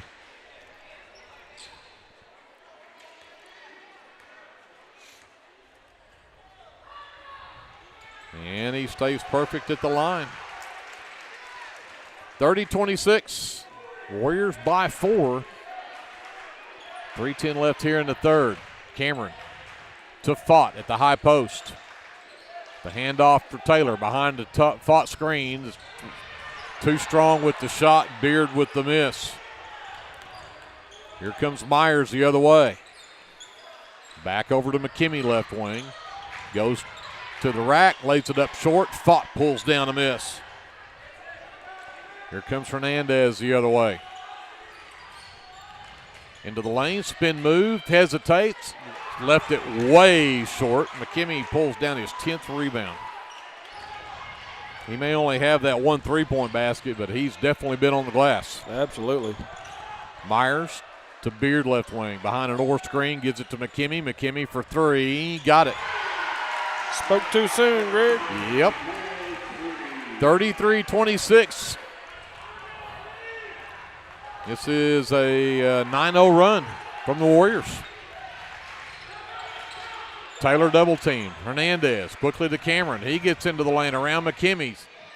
Jump stops, missed it too strong. McKimmey with the rebound. Here comes Gann the other way. Backs up, gives it to McKimmey, top of the key. They run him off the line, drives down, lays it up and in. 35-26. Leopards are down 9. Better start digging out of this hole real quick. No kidding. Taylor. Three-pointer on the way. That one's way off. McKimmey with his 12th rebound, and here comes the Warriors. Leopards are just way off on their shooting tonight. Here comes Gann around the screen from Myers. Myers goes left hand. The backdoor cut from McKimmey. Layup, missed it. And Thought will track it down. Here comes Russell now on the handle. Into the lane, spin move, hesitates, gets it out to Thought. He'll try the three. That doesn't go. Russell tipped the rebound. Thought saved it. Russell comes up with it. Timeout, Leopards. 1 minute left to go here in the third quarter. Leopards found themselves in a hole. We'll see what they do after this timeout. This is Leopard basketball presented by the American Exchange Bank on KBLP Live. This is Paul Bean, pastor of Calvary Baptist Church, inviting you and your family to join us this Sunday for worship. Bible study classes begin at 9:30 a.m. and worship follows at 10:45 a.m. You're also invited to join us on Wednesday nights for our Wednesday night meal at 5:15 p.m. with classes following at 6 p.m. Come and join us and discover what God is doing at Calvary. We are located at 410 West Chickasaw. You can also visit us on the web at cbclindsay.com. Incorporated is a proud supporter of the Lindsay community. We hope you keep us in mind for all your 35-26, the Warriors have opened up a 9-point lead. The Leopards had the lead 26-24, and the Warriors have gone on an 11-0 run since then. Yeah, just struggling to make shots. I mean, no two ways about it. We've had the opportunities. We've been under the bucket. We've had them from three-point. We just can't get them to fall. Taylor on the handle. Goes to Cameron. Cameron squares up. Hernandez left side. Three on the way. It's good. His second three of the game. Boy, they needed that. Absolutely. Leopards back within 6. We get to 35 seconds left here in the third. Hernandez out on Myers. McKimmey comes to get it. Russell there. Now they'll double McKimmey. Back to Myers. They'll double him. Back out to McKimmey. Not going to let them easily run this time off. Gann has it. Back over to Myers. 20 seconds. Now they'll back off and let them have the time. Myers works left. Now comes back right. Backs up again. Looks to attack. Taylor stays with him. To the high post. Beard to McKimmey. McKimmey lost the handle on the ball. Gann can't come up with it either. Down to 4 seconds. Leopards force a turnover. From half court, Thought into the cheerleaders. And so the Leopards get a big three-point basket from Armando Hernandez for his second three of the game to pull the Leopards within 6 at the end of 3, 35-29. We'll be back with the fourth quarter after this. This is Leopard basketball presented by the American Exchange Bank on KBLP Live. If you need local trash pickup with quality service at a fair price, call Red Dirt Waste Services today at 580-432-5697. Red Dirt Waste Services is locally owned and operated, offering household, residential, and light commercial trash pickup in Lindsay and surrounding areas, including Ellick, Bradley, Bray Doyle, Cox City, Elmore City, and Foster. Red Dirt Waste Services does household cleanouts too, and they offer 96-gallon poly carts and dumpsters. Bagged, loose, or heavy items, doesn't matter, they'll come get it. Red Dirt Waste Services even offers valet service, so you don't even have to take your trash to the curb. Schedule your weekly pickup today by calling 580-432-5697. Stop paying more than you have to for quality, dependable, and locally owned trash pickup. Call Red Dirt Waste Services at 580-432-5697. That's 580-432-5697. So the Leopards get the ball to start the fourth, trailing by 6. Hernandez, Taylor, Cameron, Thought, and Russell on the floor for the Leopards. Taylor with the basketball. Cameron, top of the key. Goes back to Taylor, right wing, three on the way, and it's good. Creed's second three of the game. Leopards are back within 3. Screen from Beard. Myers gets away from it into the left corner. Mitchell drives the baseline, throws to McKinney. He sends it right back up top to McCaleb.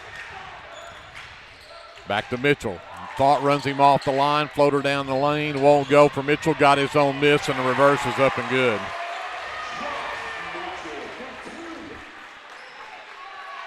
Leopards back down by 5, 37-32. Hernandez to Cameron right wing. Up top to Fott. Back to Russell left side. Taylor up top. Picked up by Beard. Step back. Now attacks the left side. Goes right at him. The thought won't go, and no foul. Got hit in the head. Myers comes the other way. Out into the right corner, McCaleb. Back to Mitchell. Again drives the baseline. Charge. Nice job. Cameron leads the team in taking charges, and that's why. That was a great one right there. Yes, it was. Mitchell picks up his third. First team foul here in the fourth quarter.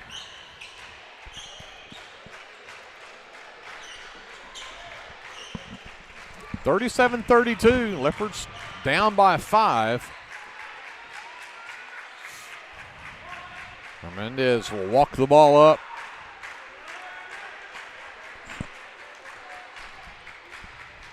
Gives it to Cameron between the rings. Back to Valenciano, who's back in the ball game. Hernandez back up top for Taylor. Has Beard on him. The step back. Forced it up anyway, and he got it. Timeout on the floor. 37-35. Leopards are back within 2, and we'll take a timeout called by the Leopards. It's a full timeout. Let's take it with them. We'll come back after this. This is live coverage of Leopard basketball. It's presented by the American Exchange Bank here on your sports leader, KBLP Live. Attention, Lindsay. Design It has a brand new home at 306 South Main, and we can't wait for you to see it. Step into our fresh new space and check out our latest spirit designs to cheer on your favorite local school teams. Whether you're looking for custom apparel, spirit gear, or unique designs that show your school pride, Design It has you covered.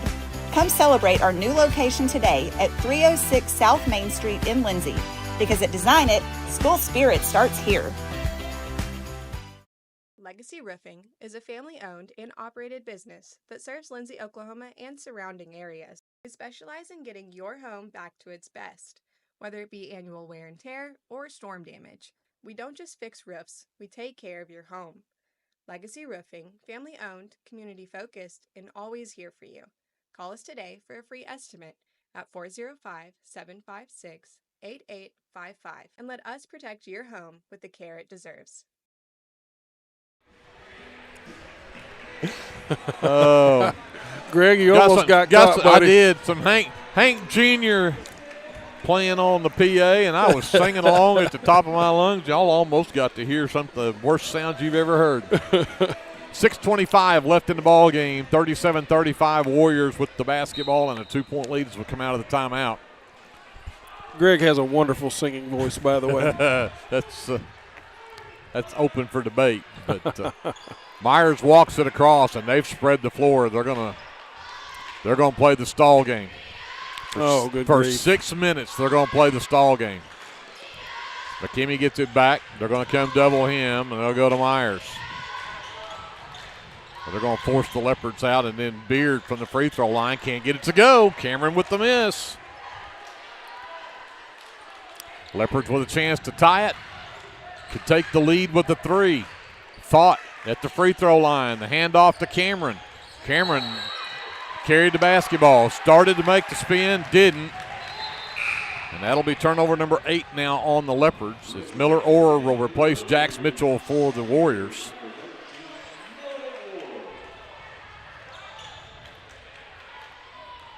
Myers again will bring it up. Leopards have gone to a man now. Now they'll trap. Myers, they're going to get the foul. They may have got lucky right there that the foul comes on just Taylor's first personal, so that really was a good foul. It was. Because they had a wide open basket for Beard. First team foul in the quarter. Russell returns for the Leopards, replaces Fott. And we're going to have a timeout call by Coach Trevor Smith. Almost a 5-second call on that inbounds. 5:34 left in the ball game. Warriors with the ball and a 2-point lead when we come back after this 30-second timeout here on KBLP Live.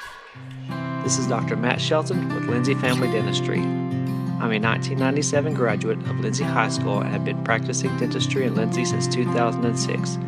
We welcome you to come by our dental practice so we can help you and your family with all your dental needs. We offer dental services for everyone at every age, from braces to aligners to crowns, bridges, dentures, and implants. Give us a call today at 405-756-4093 or stop by at 102 Southwest 7th Street and let us give you the healthy, beautiful smile you've always dreamed of. Oh, my goodness. We almost both got caught on that one. This time we had Grundy County little auction. Grundy County auction going on there. Little John Michael Montgomery. 5:34 left. Warriors with the ball in their own baseline. McKimmey cannot get away from Hernandez, so we inbound to McCaleb. And we're going to get an offensive foul called on Miller Orr as he was trying to back screen for Jace Myers. Orr's first. Second team foul, so no free throws here. Orr checks out. Jax Mitchell is right back in. So Leopards with the ball again, a chance to tie it or take the lead. Up top, Russell, right wing. Get it back to Taylor. Taylor to the flyby. Three-pointer straight away. It's good. Man. No field goals in the first half. He's got 4 threes here in the second. He turned it on here in the fourth, didn't he? Myers up top for Beard. Leopards now with a 1-point lead. Mitchell thought about the three, goes inside to Beard instead, and can't get it to drop. Got his own miss. That one won't go either. Mitchell's tip won't go, and then it's out of bounds off the head, I think, of Armando Hernandez. It'll stay with the Warriors. Yeah. So Valenciano gets a break, and Torres returns for the Leopards. McCaleb will come out, and Miller Orr is back in. McKimmey will inbound under his own basket for the Warriors. Myers right back into McKimmey, double team, stripped, and turnover. Hernandez just ripped it away from him. Taylor comes to get it, works around, right wing three on the way, and it doesn't go this time. And there's a bounce save, and they're going to say it's out of bounds off the Leopards. Good hustle over there from Torres. Thought he might have actually pulled that off right there. 4:30 left in the ball game. 1-point Leopard lead. Myers walks it up. Orr comes to the top of the key. The handoff to Beard. Takes it right at Torres. Left it short. Got his own miss, and he got fouled on the putback. So Beard heads to the line, and they call the foul on Isaac Cameron, which is his third. Just the second team foul. But Beard at the line now. As the Warriors have taken the lead back over by 1 and make it 2.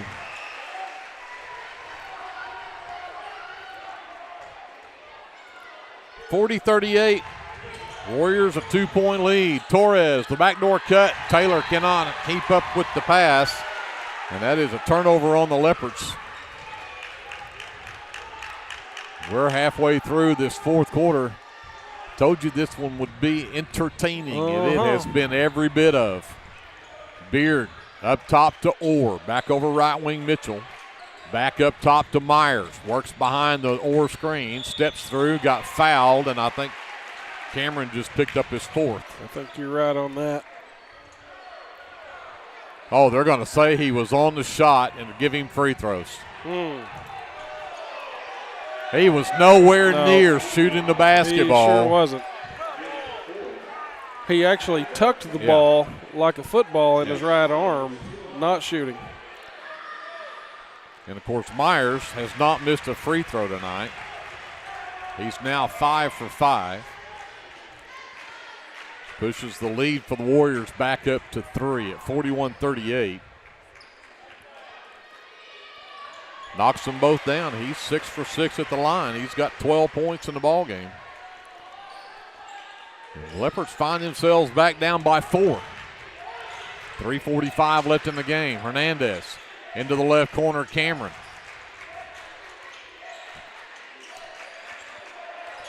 Spin move in the lane, double clutches, goes up, can't get it to drop. The tip from Torres, though, does go in. 42-40, Leopards back within 2. 3:25 left. Oh, Hernandez knocks the ball loose. Great steal. 8 turnovers on the Warriors. Taylor with the basketball. Into the right corner, Russell for 3, and he got it! 43-42, Leopards.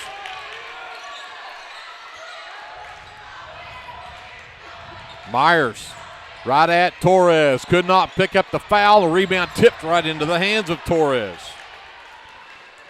Taylor the other way, misses the layup. Myers the miss, and the only man that can stop him's got 4 fouls on him. Oh, but he missed the layup. Cameron comes away with it. The Leopards with the ball and a 1-point lead. You can afford to run some clock here. Instead, Russell's going to fire a 3, and he missed it. Myers with the miss. 2:25 left. Around an Orr screen. Back to Mitchell in the corner. Drives the baseline. Floater is up and good for Jax Mitchell. Timeout, Warriors. 44-43, Warriors with the lead, 2:18 left in the ball game. We've got a full timeout. We'll take it with them. Come back after this. This is Leopard basketball presented by the American Exchange Bank on KBLP Live. Are you struggling to find a health insurance plan that fits your needs as well as your budget? Let me, Matt Powers, a licensed insurance agent, help you navigate the insurance maze and find the best plan for you. Together, we'll search a variety of plans from nationally recognized carriers at no cost to you. We can talk over the phone or in person. Why stress or wonder if you're choosing the right plan when I can help you for free? Call today and let me help you.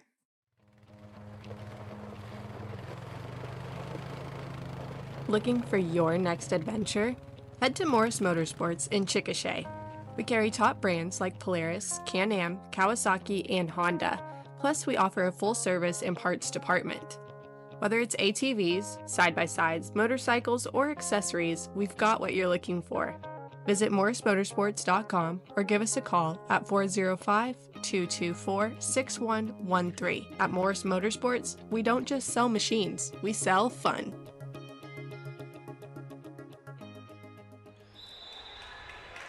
Leopards with the basketball out of the timeout.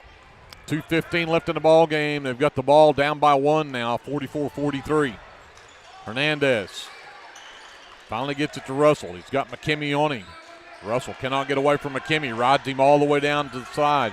The lob to the high post. The backdoor cut from Torres is up and good. Great job. 45-44 Leopards. Need a stop big time. They double team Myers. They can't get away from him. The long pass over to Mitchell. The 3 on the way is good. His second 3 of the game gives the Warriors a 2-point lead with 1.5 minutes to go. Russell up top, Cameron. Again underneath. Torres. Offensive foul. Man. No. Unnecessary. Yep. Had no reason to push off under there, but Torres just picked up number 5.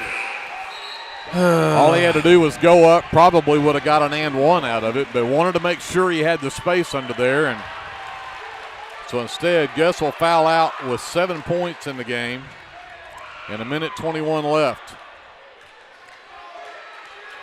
So now Leopards have got to get the ball back. There's still plenty of time with 1:15 to go, but they're down by 2.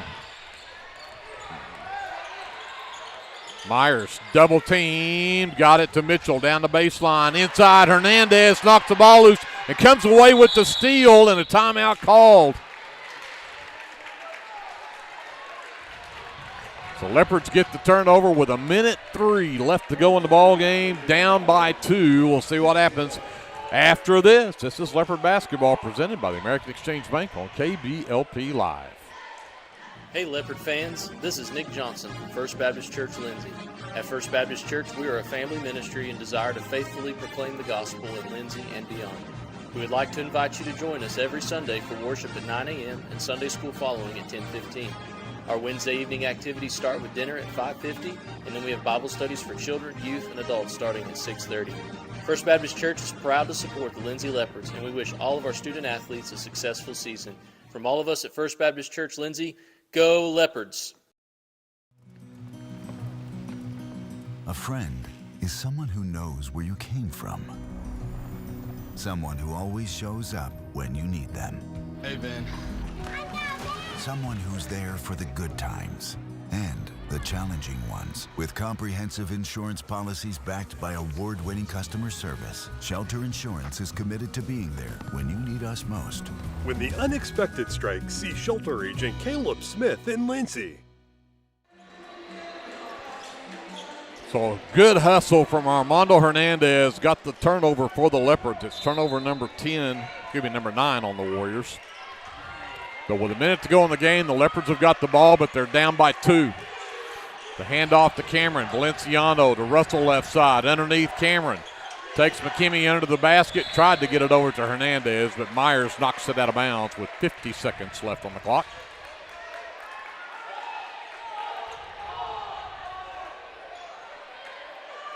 So Hernandez from the corner to bring it in. Got it to Russell on the wing right side. Looks to penetrate. Gets into the lane. Contact. Cannot get it to drop. But Hunter Russell will be headed to the free throw line as Jax Mitchell picks up his 4th. It's just the 3rd team foul, but it'll be free throws for Hunter Russell. His first trip there tonight. And got the first one. Huge free throws here, as Russell has a chance to tie the game up with 45 seconds left. Got it. Tie game, 47-47. Myers double teamed, got it away to Beard. Mitchell back down to 30 seconds. Tie game. Double team. Mitchell back to McCaleb. Pushes it back out. Back over to McCaleb. To McKimmey. To Mitchell. I see us going down to maybe 10 seconds and calling a timeout. Yep. It's down to 10 and timeout. Big time right here. Oy. 10 seconds left, and so now you start thinking about a game that was on Tuesday night where the Leopards thought they had a game won and saw a last-second basket beat you, and that's exactly what they're facing here with a tie game. 10 seconds left, and Washington with the basketball on their end of the floor. Yep, that's right. Need to be smart here. Man, I say you just man up right here. I'd stay away from the double team because the double team leaves somebody wide open on the backside. If they skip it over, just like we saw a while ago when I think it was Mitchell drained a 3 as we doubled Myers over here on this side. So I think I'd just man up and make them beat you.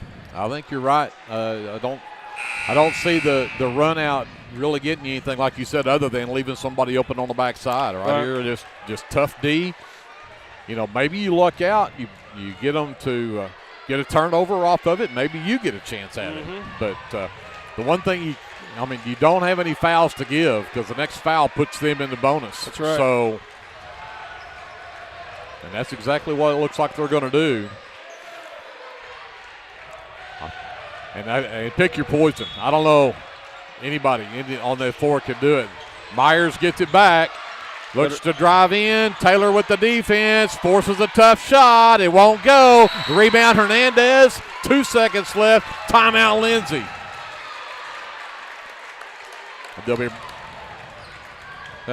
Tell you what, that was pretty good defense right there. Was. Taylor did not let Myers get that shot off. No, and he wanted to go right and hit that floater. And, of Creed cut that off, made him reverse, and just got in his face, man. That was really good D. So you got 2 seconds left. The far sideline is where they're going to bring the ball in. Well, now they're going to say that's. So 2 seconds, you got enough time for maybe one pass and get one off? Yeah, it's got to be – you got to hit somebody in a place where they can shoot it from. You don't have time for 2 passes, and you don't have time to dribble up and shoot. So going to have to try to hit somebody within, say, 25 feet. So Cameron will inbound. All 4 of the Leopards are on the other end of the floor. We'll see who they end up getting it to. Hernandez, and we get another timeout called so they can get that ball on this end of the floor. But I tell you what, we had 2 seconds, and you throw and make one catch and a timeout, and you're down to 0.7 of a second. Yeah, the clock. I don't think that could be right. That's a little bit too much time off the clock, I think. I mean. Because he was literally caught the ball in the air and was calling timeout before he touched the ground. I don't know. Yeah. They are going to take it down to one. Look like they're going to give the Leopards a full second, 1.1. All right, so that gives you a chance for a little bit better catch and shoot here. Absolutely. Smart call. You had the timeout to do it with. Absolutely. I mean, that's a great call from Coach Boyer to get that set up.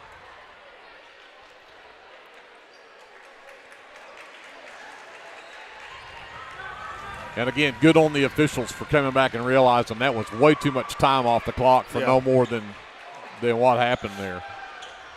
So let's see what happens. Thoughts in the game.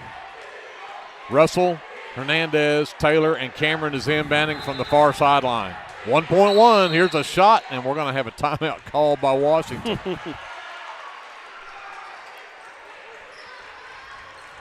The cat and mouse game. Yep. The Warriors still have one timeout left. The Leopards are out of timeouts. It's a full timeout. Let's take this one with them. We'll take 30 anyway, and we'll come back right after this. This is Leopard basketball on KBLP Live. At Rural Electric Cooperative, we're committed to providing electric power and opportunity to the many areas our members call home. That includes supporting youth programs that teach life skills and build character. With REC, you're more than a customer, you're a member owner. And that's why we're always working hard to provide you with the most dependable electric power possible. As a Touchstone Energy Cooperative, REC is dedicated to providing the best service possible and supporting the communities in our service area. 1.1 second left in regulation. The Leopards have the ball on their end of the floor. Far sideline. A basket wins it. A miss. You're going to overtime. Cameron looking to inbound. The backdoor cut, stolen away, and we're going to go to OT. All right, we ain't done yet. Yep. Second overtime of the week. 4 minutes coming up. Extra basketball on a Friday night in Washington, Oklahoma. We'll take a timeout. We're back with overtime right after this on KBLP Live. Capturing all your special moments is such a blessing to me, from running down the ball field to walking down the aisle. Call or text Photography Blessings by Lacey for all your photography needs. 405-428-0305. Go Leopards and Leopardettes. Sooner Valve Repair in Lindsay would like to wish the Lindsay Leopards and Leopardettes all the best during this season. When need of a valve repair, come by Sooner Valve Repair at 106 Southwest 9th Street in Lindsay, Oklahoma, or call 405-756-1599. Good luck, Leopards, from Sooner Valve Repair in Lindsay. Craving a taste of authentic Mexico right here in town? Head over to Casa 13. Order to go and settle in for all your Leopard action at home. Now serving breakfast Saturdays and Sundays. Come see us at 110 Southeast 4th Street. Go Leopards! We are all tied up at 47 and headed to overtime. Hernandez, Taylor, Cameron, Russell, and Fott on the floor. No Gus Torres. He fouled out with 1:21 left in regulation.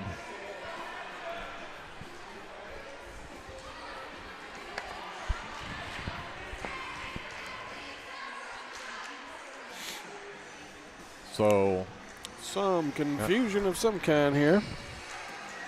So we've got, they're getting our scorekeeper, Haley Jones, to come over and verify something here. Foul should carry over, right? I believe that is correct. They yes. had 4 on the board earlier for us. And maybe that's what they're I think that is what they're talking about. I mean, that's a good pickup there. But and there they go. Three team fouls for the Warriors and 4 for the Leopards. And Cameron controls the tip into the backcourt. Leopards will get their first shot. Russell will push it up. The handoff to Cameron. Back to Hernandez. Around to Taylor screen. Back to Taylor. Around to Thought screen. Not there on the backdoor cut. Cameron into the lane. The layup. Up and in. And the and one. So the Leopards take a quick 2-point lead here in overtime. That foul comes against Jack McKimmey. That's just the first foul of the game on McKimmey. 4th team foul. So Cameron will head to the line for the and one. This is the second time he's had that opportunity tonight. How many rebounds for Cameron? He has got 10 boards right now. Missed the free throw, but then he fouled. Coming back for that, and that's his 5th personal. So Isaac Cameron just fouled out, and they're going to send Myers to the free throw line. Cameron will have to head to the bench after he picked up that big basket. He'll foul out with 3:40 left in overtime. That's a bummer, too. I asked you about the rebounds because if he'd have made that shot right there, that would have been 10 points. He'd have had a double-double tonight. Double-double, yep.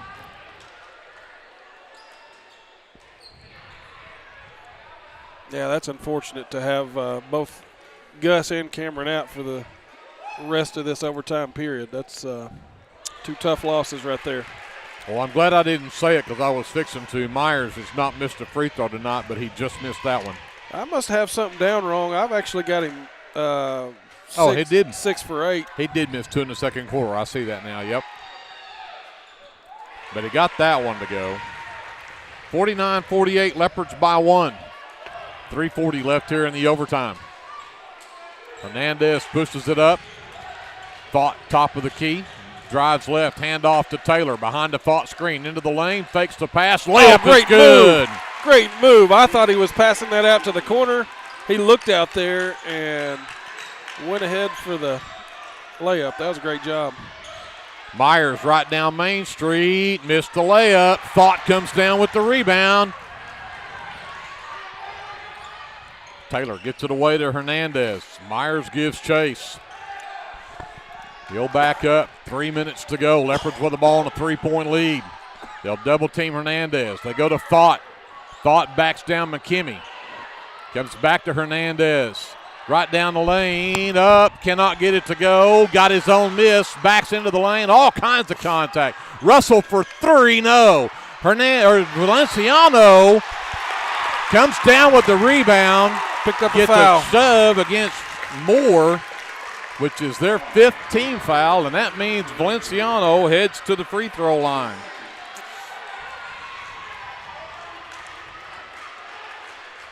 So Ivan Valenciano, 2 huge free throws right here, and he knocks down the first one.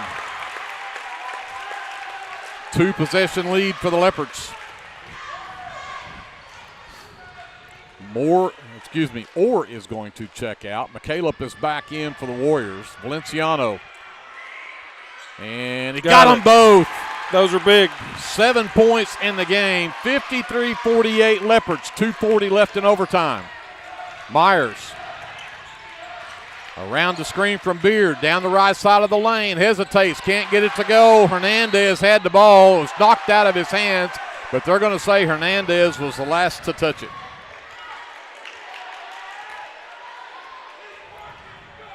So McKimmey will inbound under his own basket. Beard gets it out in the corner. They run him off the line, down the lane, lays it up and in. Everybody cleared out, and he had an open path to the basket. Leopards still have a 3-point lead. They double team Hernandez in the backcourt. Thought's the one to tell him, yeah, you've got to get across the timeline. He does. Hernandez comes a bit and gets it from him. Again, they look to trap. He splits the double team. In the corner for Russell. Back to, no, Thought did not shoot that three. Look at that move, through though. the lane, and he missed the shot. It's out of bounds. Oh, they're going to say it's off. I thought it was off the foot of McKinney. Man, I gotta give him props for that move. That big time move there that the just shot couldn't get fall, it to go. Man. So here come the Warriors down by 3, 1:50 left in overtime, and Taylor nearly had a steal right there. Great anticipation from Creed.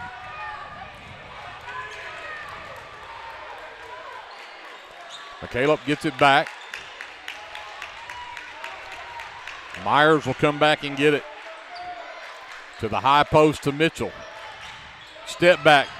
Turn down to 3. The give and go. Myers got the layup. Mitchell, got an easy layup. Back to a 1-point game. 53-52. Leopards by 1.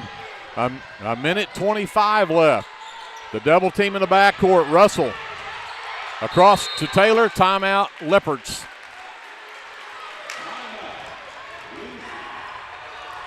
So we'll take a timeout with a minute 19 left in overtime.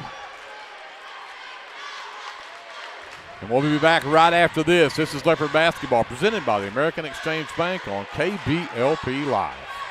At First Baptist Church, we are a family ministry and desire to faithfully proclaim the gospel in Lindsay and beyond. We'd like to invite you to join us every Sunday for worship at 9 a.m. and Sunday school following at 10:15.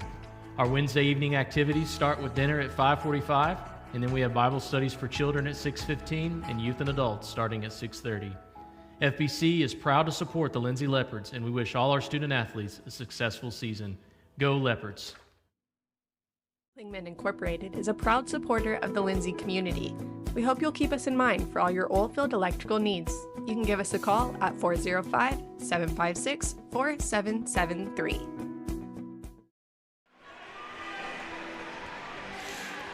(53-52). Leopards with a 1-point lead, a minute 19 left in this first overtime period.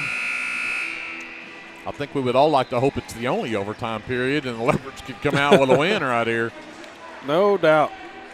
Valenciano, Hernandez, Taylor, Thought, and Russell on the floor. Leopards will have it inbounds in front of the Warrior bench. Taylor will trigger it.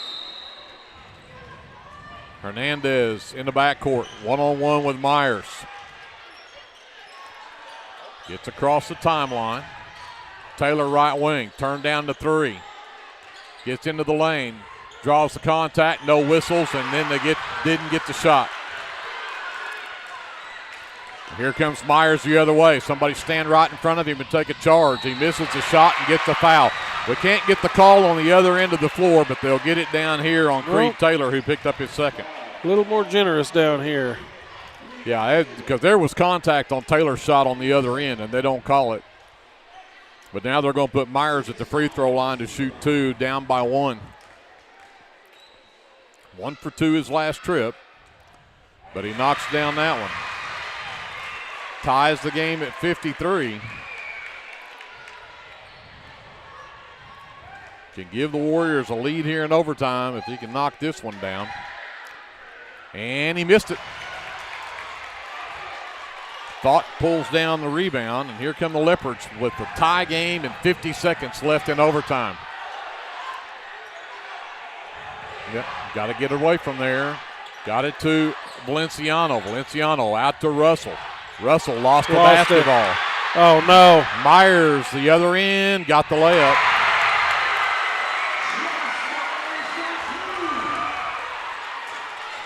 Here they go the other way. Taylor double team. Comes to Russell. Russell's 3 is a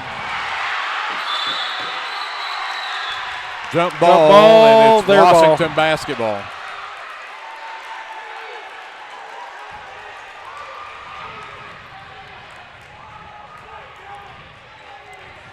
.20 left in overtime. The Leopards are down 2, and Washington's got the ball. Got to get a stop. And going to they're foul. going to get a foul.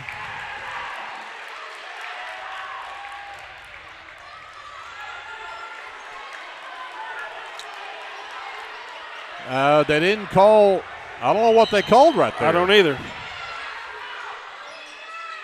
McKimmey trapped. Down to 10 seconds now. Now they finally do foul McCaleb. McCaleb will go to the line. Is 0 for 2 tonight from there. Valenciano's first personal. But McCaleb goes to the line with 10 seconds left. Plenty of time for the Leopards here, but if McCaleb gets 2 of these, that's pretty much going to probably nail the coffin. And McCaleb knocks down the first one.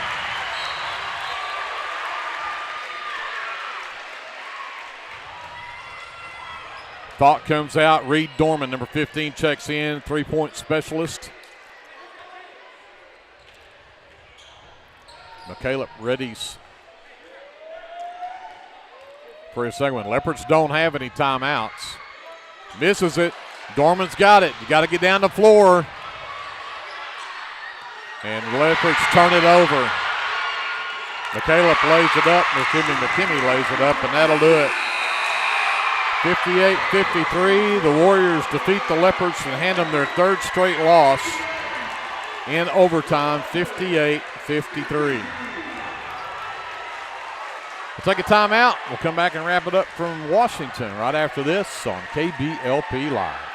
American Exchange Bank, right here in Lindsay, is a locally owned and operated community bank that believes in just that, you, a community of fellow Leopards. We love our customers. We feel very grateful for each one. So if you are looking for a safe place to put your money, need help achieving that next dream project, or are simply looking for a different banking experience, give us a call at 405-756-3101. We look forward to serving you each day. Member FDIC and Equal Housing Lender. T&W Tire is a family-owned, full-service commercial tire company. As a leader in auto repair, T&W is more than just tires. Our highly qualified mechanics can get you back on the road no matter what you drive. We also specialize in serving the tire needs of commercial fleets, oil and gas, construction equipment, and a variety of industrial applications. So for your automotive needs, look no further than T&W Tire, located at 410 Southeast 4th in Lindsay, Oklahoma, or look up one of our many locations on tnwtire.com.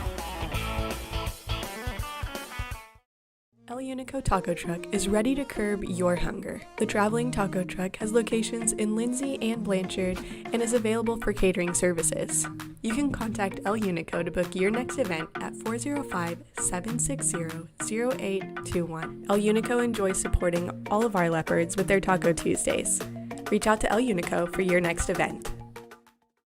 For all your tax services, contact Grant and Katie Johnson, CPA. Grant and Katie are certified public accountants that provide full-service accounting, bookkeeping, payroll, and tax services. With 2 offices, one located at 600 Southeast 4th Street in Lindsay, Oklahoma, and another at 313 North Walnut in Pauls Valley, Grant and Katie are ready to meet your CPA needs. Give Grant or Katie a call at 405-238-2727 and set up your appointment today. At First Baptist Church, we are a family ministry and desire to faithfully proclaim the gospel in Lindsay and beyond. We'd like to invite you to join us every Sunday for worship at 9 a.m. and Sunday school following at 10:15. Our Wednesday evening activities start with dinner at 5:45, and then we have Bible studies for children at 6:15 and youth and adults starting at 6:30. FBC is proud to support the Lindsay Leopards, and we wish all our student athletes a successful season. Go Leopards! Sooner Valve Repair in Lindsay would like to wish the Lindsay Leopards and Leopardettes all the best during this season. When in need of a valve repair, come by Sooner Valve Repair at 106 Southwest 9th Street in Lindsay, Oklahoma, or call 405-756-1599. Good luck, Leopards, from Sooner Valve Repair in Lindsay. Sharon's Beauty Salon is your hometown stop for all of your salon needs. Give us a call or come by the salon to make an appointment. Go Leopards! BC Factoring and Finance is a local, family-owned finance company. We assist small businesses with flexible and creative financing solutions to meet their cash flow needs. Call us to discuss ways we can help free up your time to focus on building your business. Visit us online at bcfactoring.com or give us a call at 405-259-2104. Go, Lindsay!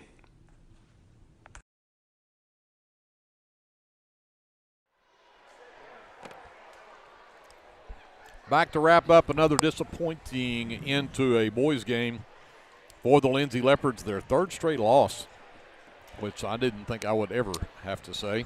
Nope. 58-53, the final score in overtime. And looking at the unofficial stats for the Warriors, they finished with 3 players in double figures. Jace Myers with 16, Cole Beard with 11, and Jack McKimmey with 10. Actually, they had 4 because I missed Jax Mitchell with 12. Then 3 points from Owen McCaleb, 2 from Hudson Glenn, 2 from Hudson Gann, my apologies, and 2 from Hunter Lilly. Rounds out the scoring for the Warriors. I had them 16 of 23 from the free throw line. You'll see why that's a big deal here in a minute. The Leopards only had 1 player in double figures. Creed Taylor had 14 in the second half, had 3 threes in a regulation. 4 threes in regulation, had that 1 2-point basket in overtime, but finishes the game with 16 as the only player in double figures for the Leopards. Armando Hernandez had 9. Isaac Cameron also had 9. Cameron had 10 rebounds as well, but he fouled out right off the start of that overtime period with 3:40 left in overtime. He finishes with those 9 points, just 1 point away from a double-double. 7 apiece from Ivan Valenciano, and also 7 from Gus Torres. Torres fouled out with 1:21 left in regulation. And then 5 from Hunter Russell there in that fourth quarter. But, again, the Leopards come up short, and they just go 9 of 13 is what I had them for from the free throw line. And if my numbers are right, that means the Leopards were outscored by 7 at the free throw line, but it also means that Washington shot 10 more free throws than the Leopards did in the ballgame. 33-25, the Leopards out-rebounded Washington in the game, and then 12 turnovers for the Leopards, 9 for the Warriors. With that, we'll go look at the official shooting numbers, or the officially unofficial shooting numbers. Very unofficial.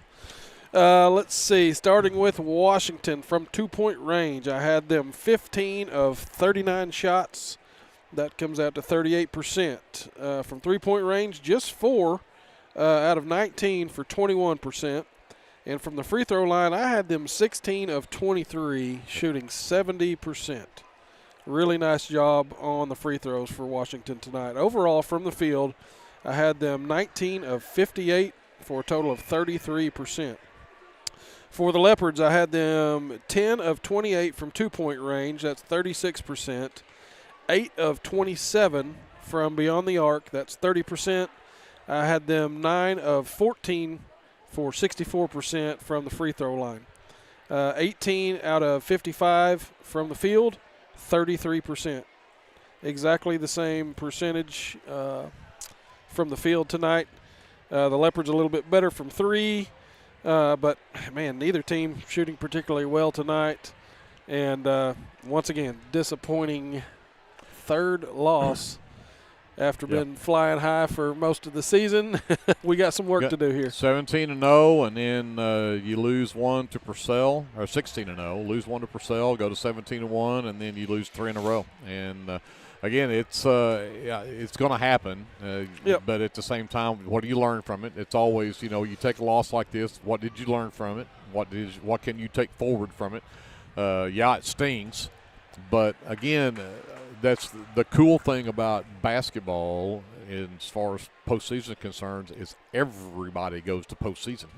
You could go into postseason and not win a game and win a state championship. If you can start districts and win every game from there to the state championship, you could win a state tournament and never even win a regular season game. So the regular season doesn't necessarily count, and especially now they've already kind of figured all of the stuff to turn in for postseason's already been done. Right.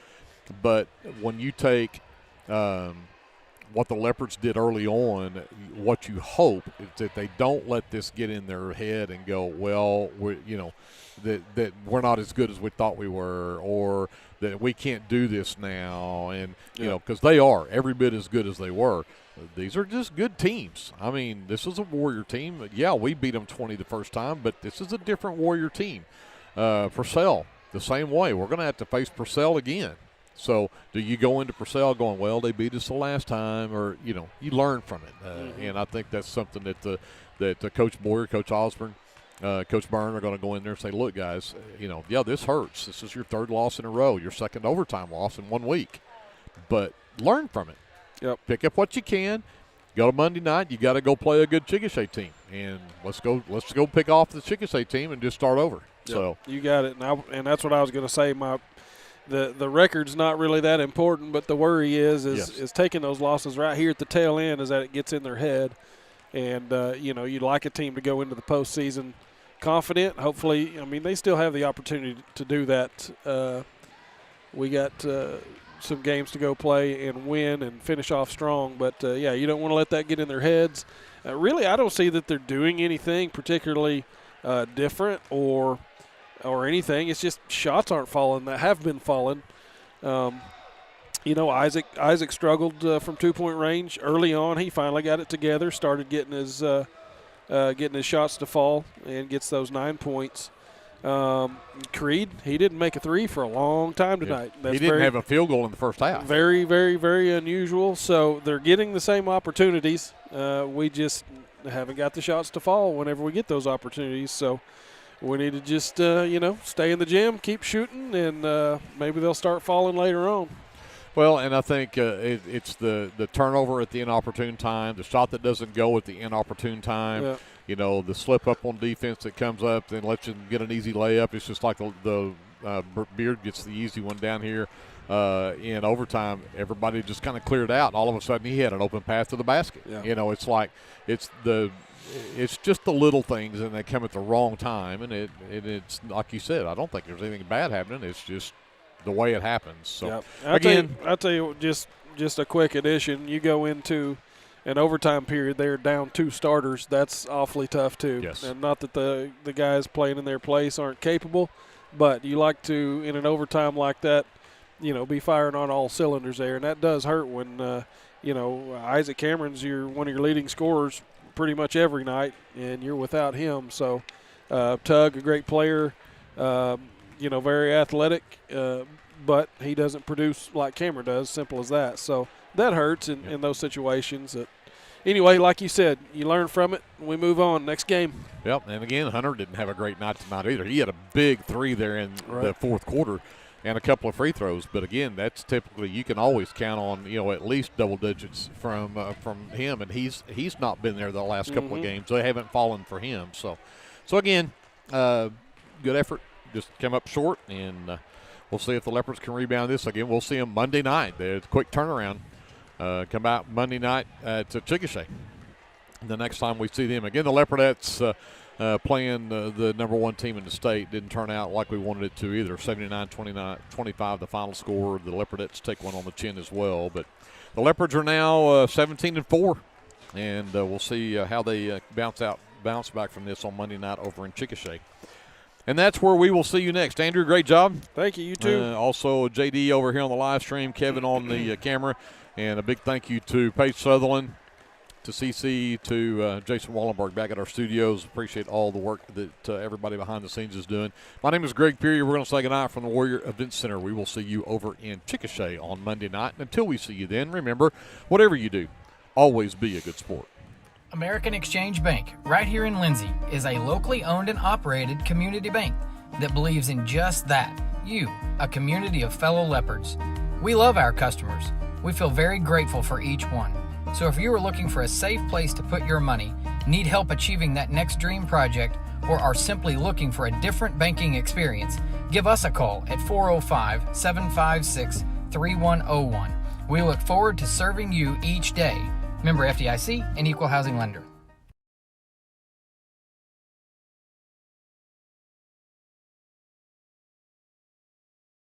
Lindsay United Methodist Church is a community of believers in Jesus Christ who gather together to live their lives devoted to God and being connected with our neighbors through a shared faith and biblical foundation. We'd love to invite you for our Sunday worship. Services are 10:55 a.m. to 12 p.m. Come see us at 114 West Chickasaw Street, right here in Lindsay, Oklahoma.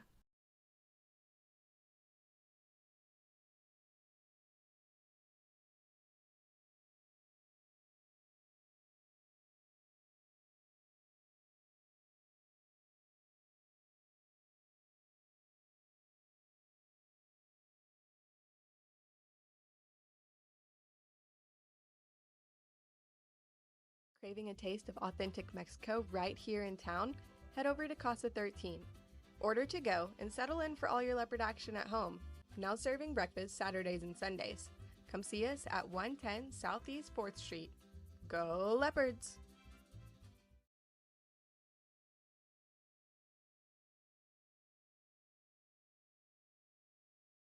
This is Paul Beam, pastor of Calvary Baptist Church, inviting you and your family to join us this Sunday for worship. Bible study classes begin at 9:30 a.m. and worship follows at 10:45 a.m. You're also invited to join us on Wednesday nights for our Wednesday night meal at 5:15 p.m. with classes following at 6 p.m. Come and join us and discover what God is doing at Calvary. We are located at 410 West Chickasaw.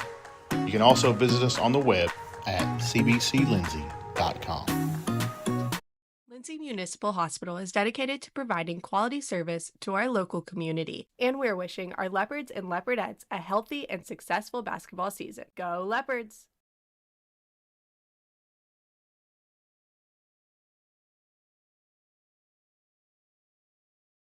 At First Baptist Church, we are a family ministry and desire to faithfully proclaim the gospel in Lindsay and beyond.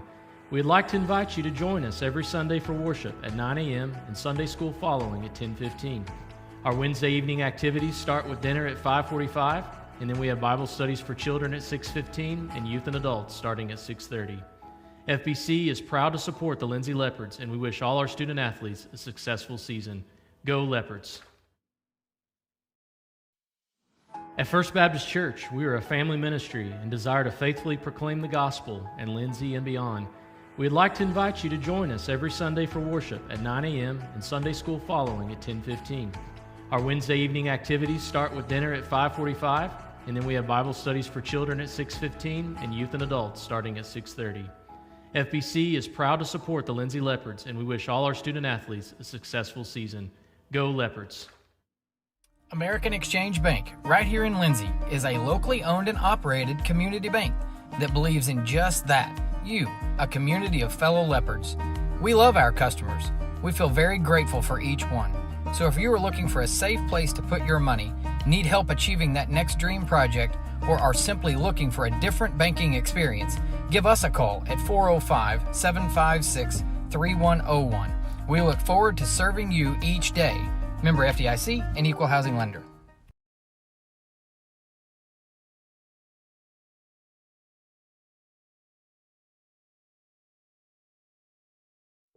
Sharon's Beauty Salon is your hometown stop for all of your salon needs. Give us a call or come by the salon to make an appointment. Go Leopards!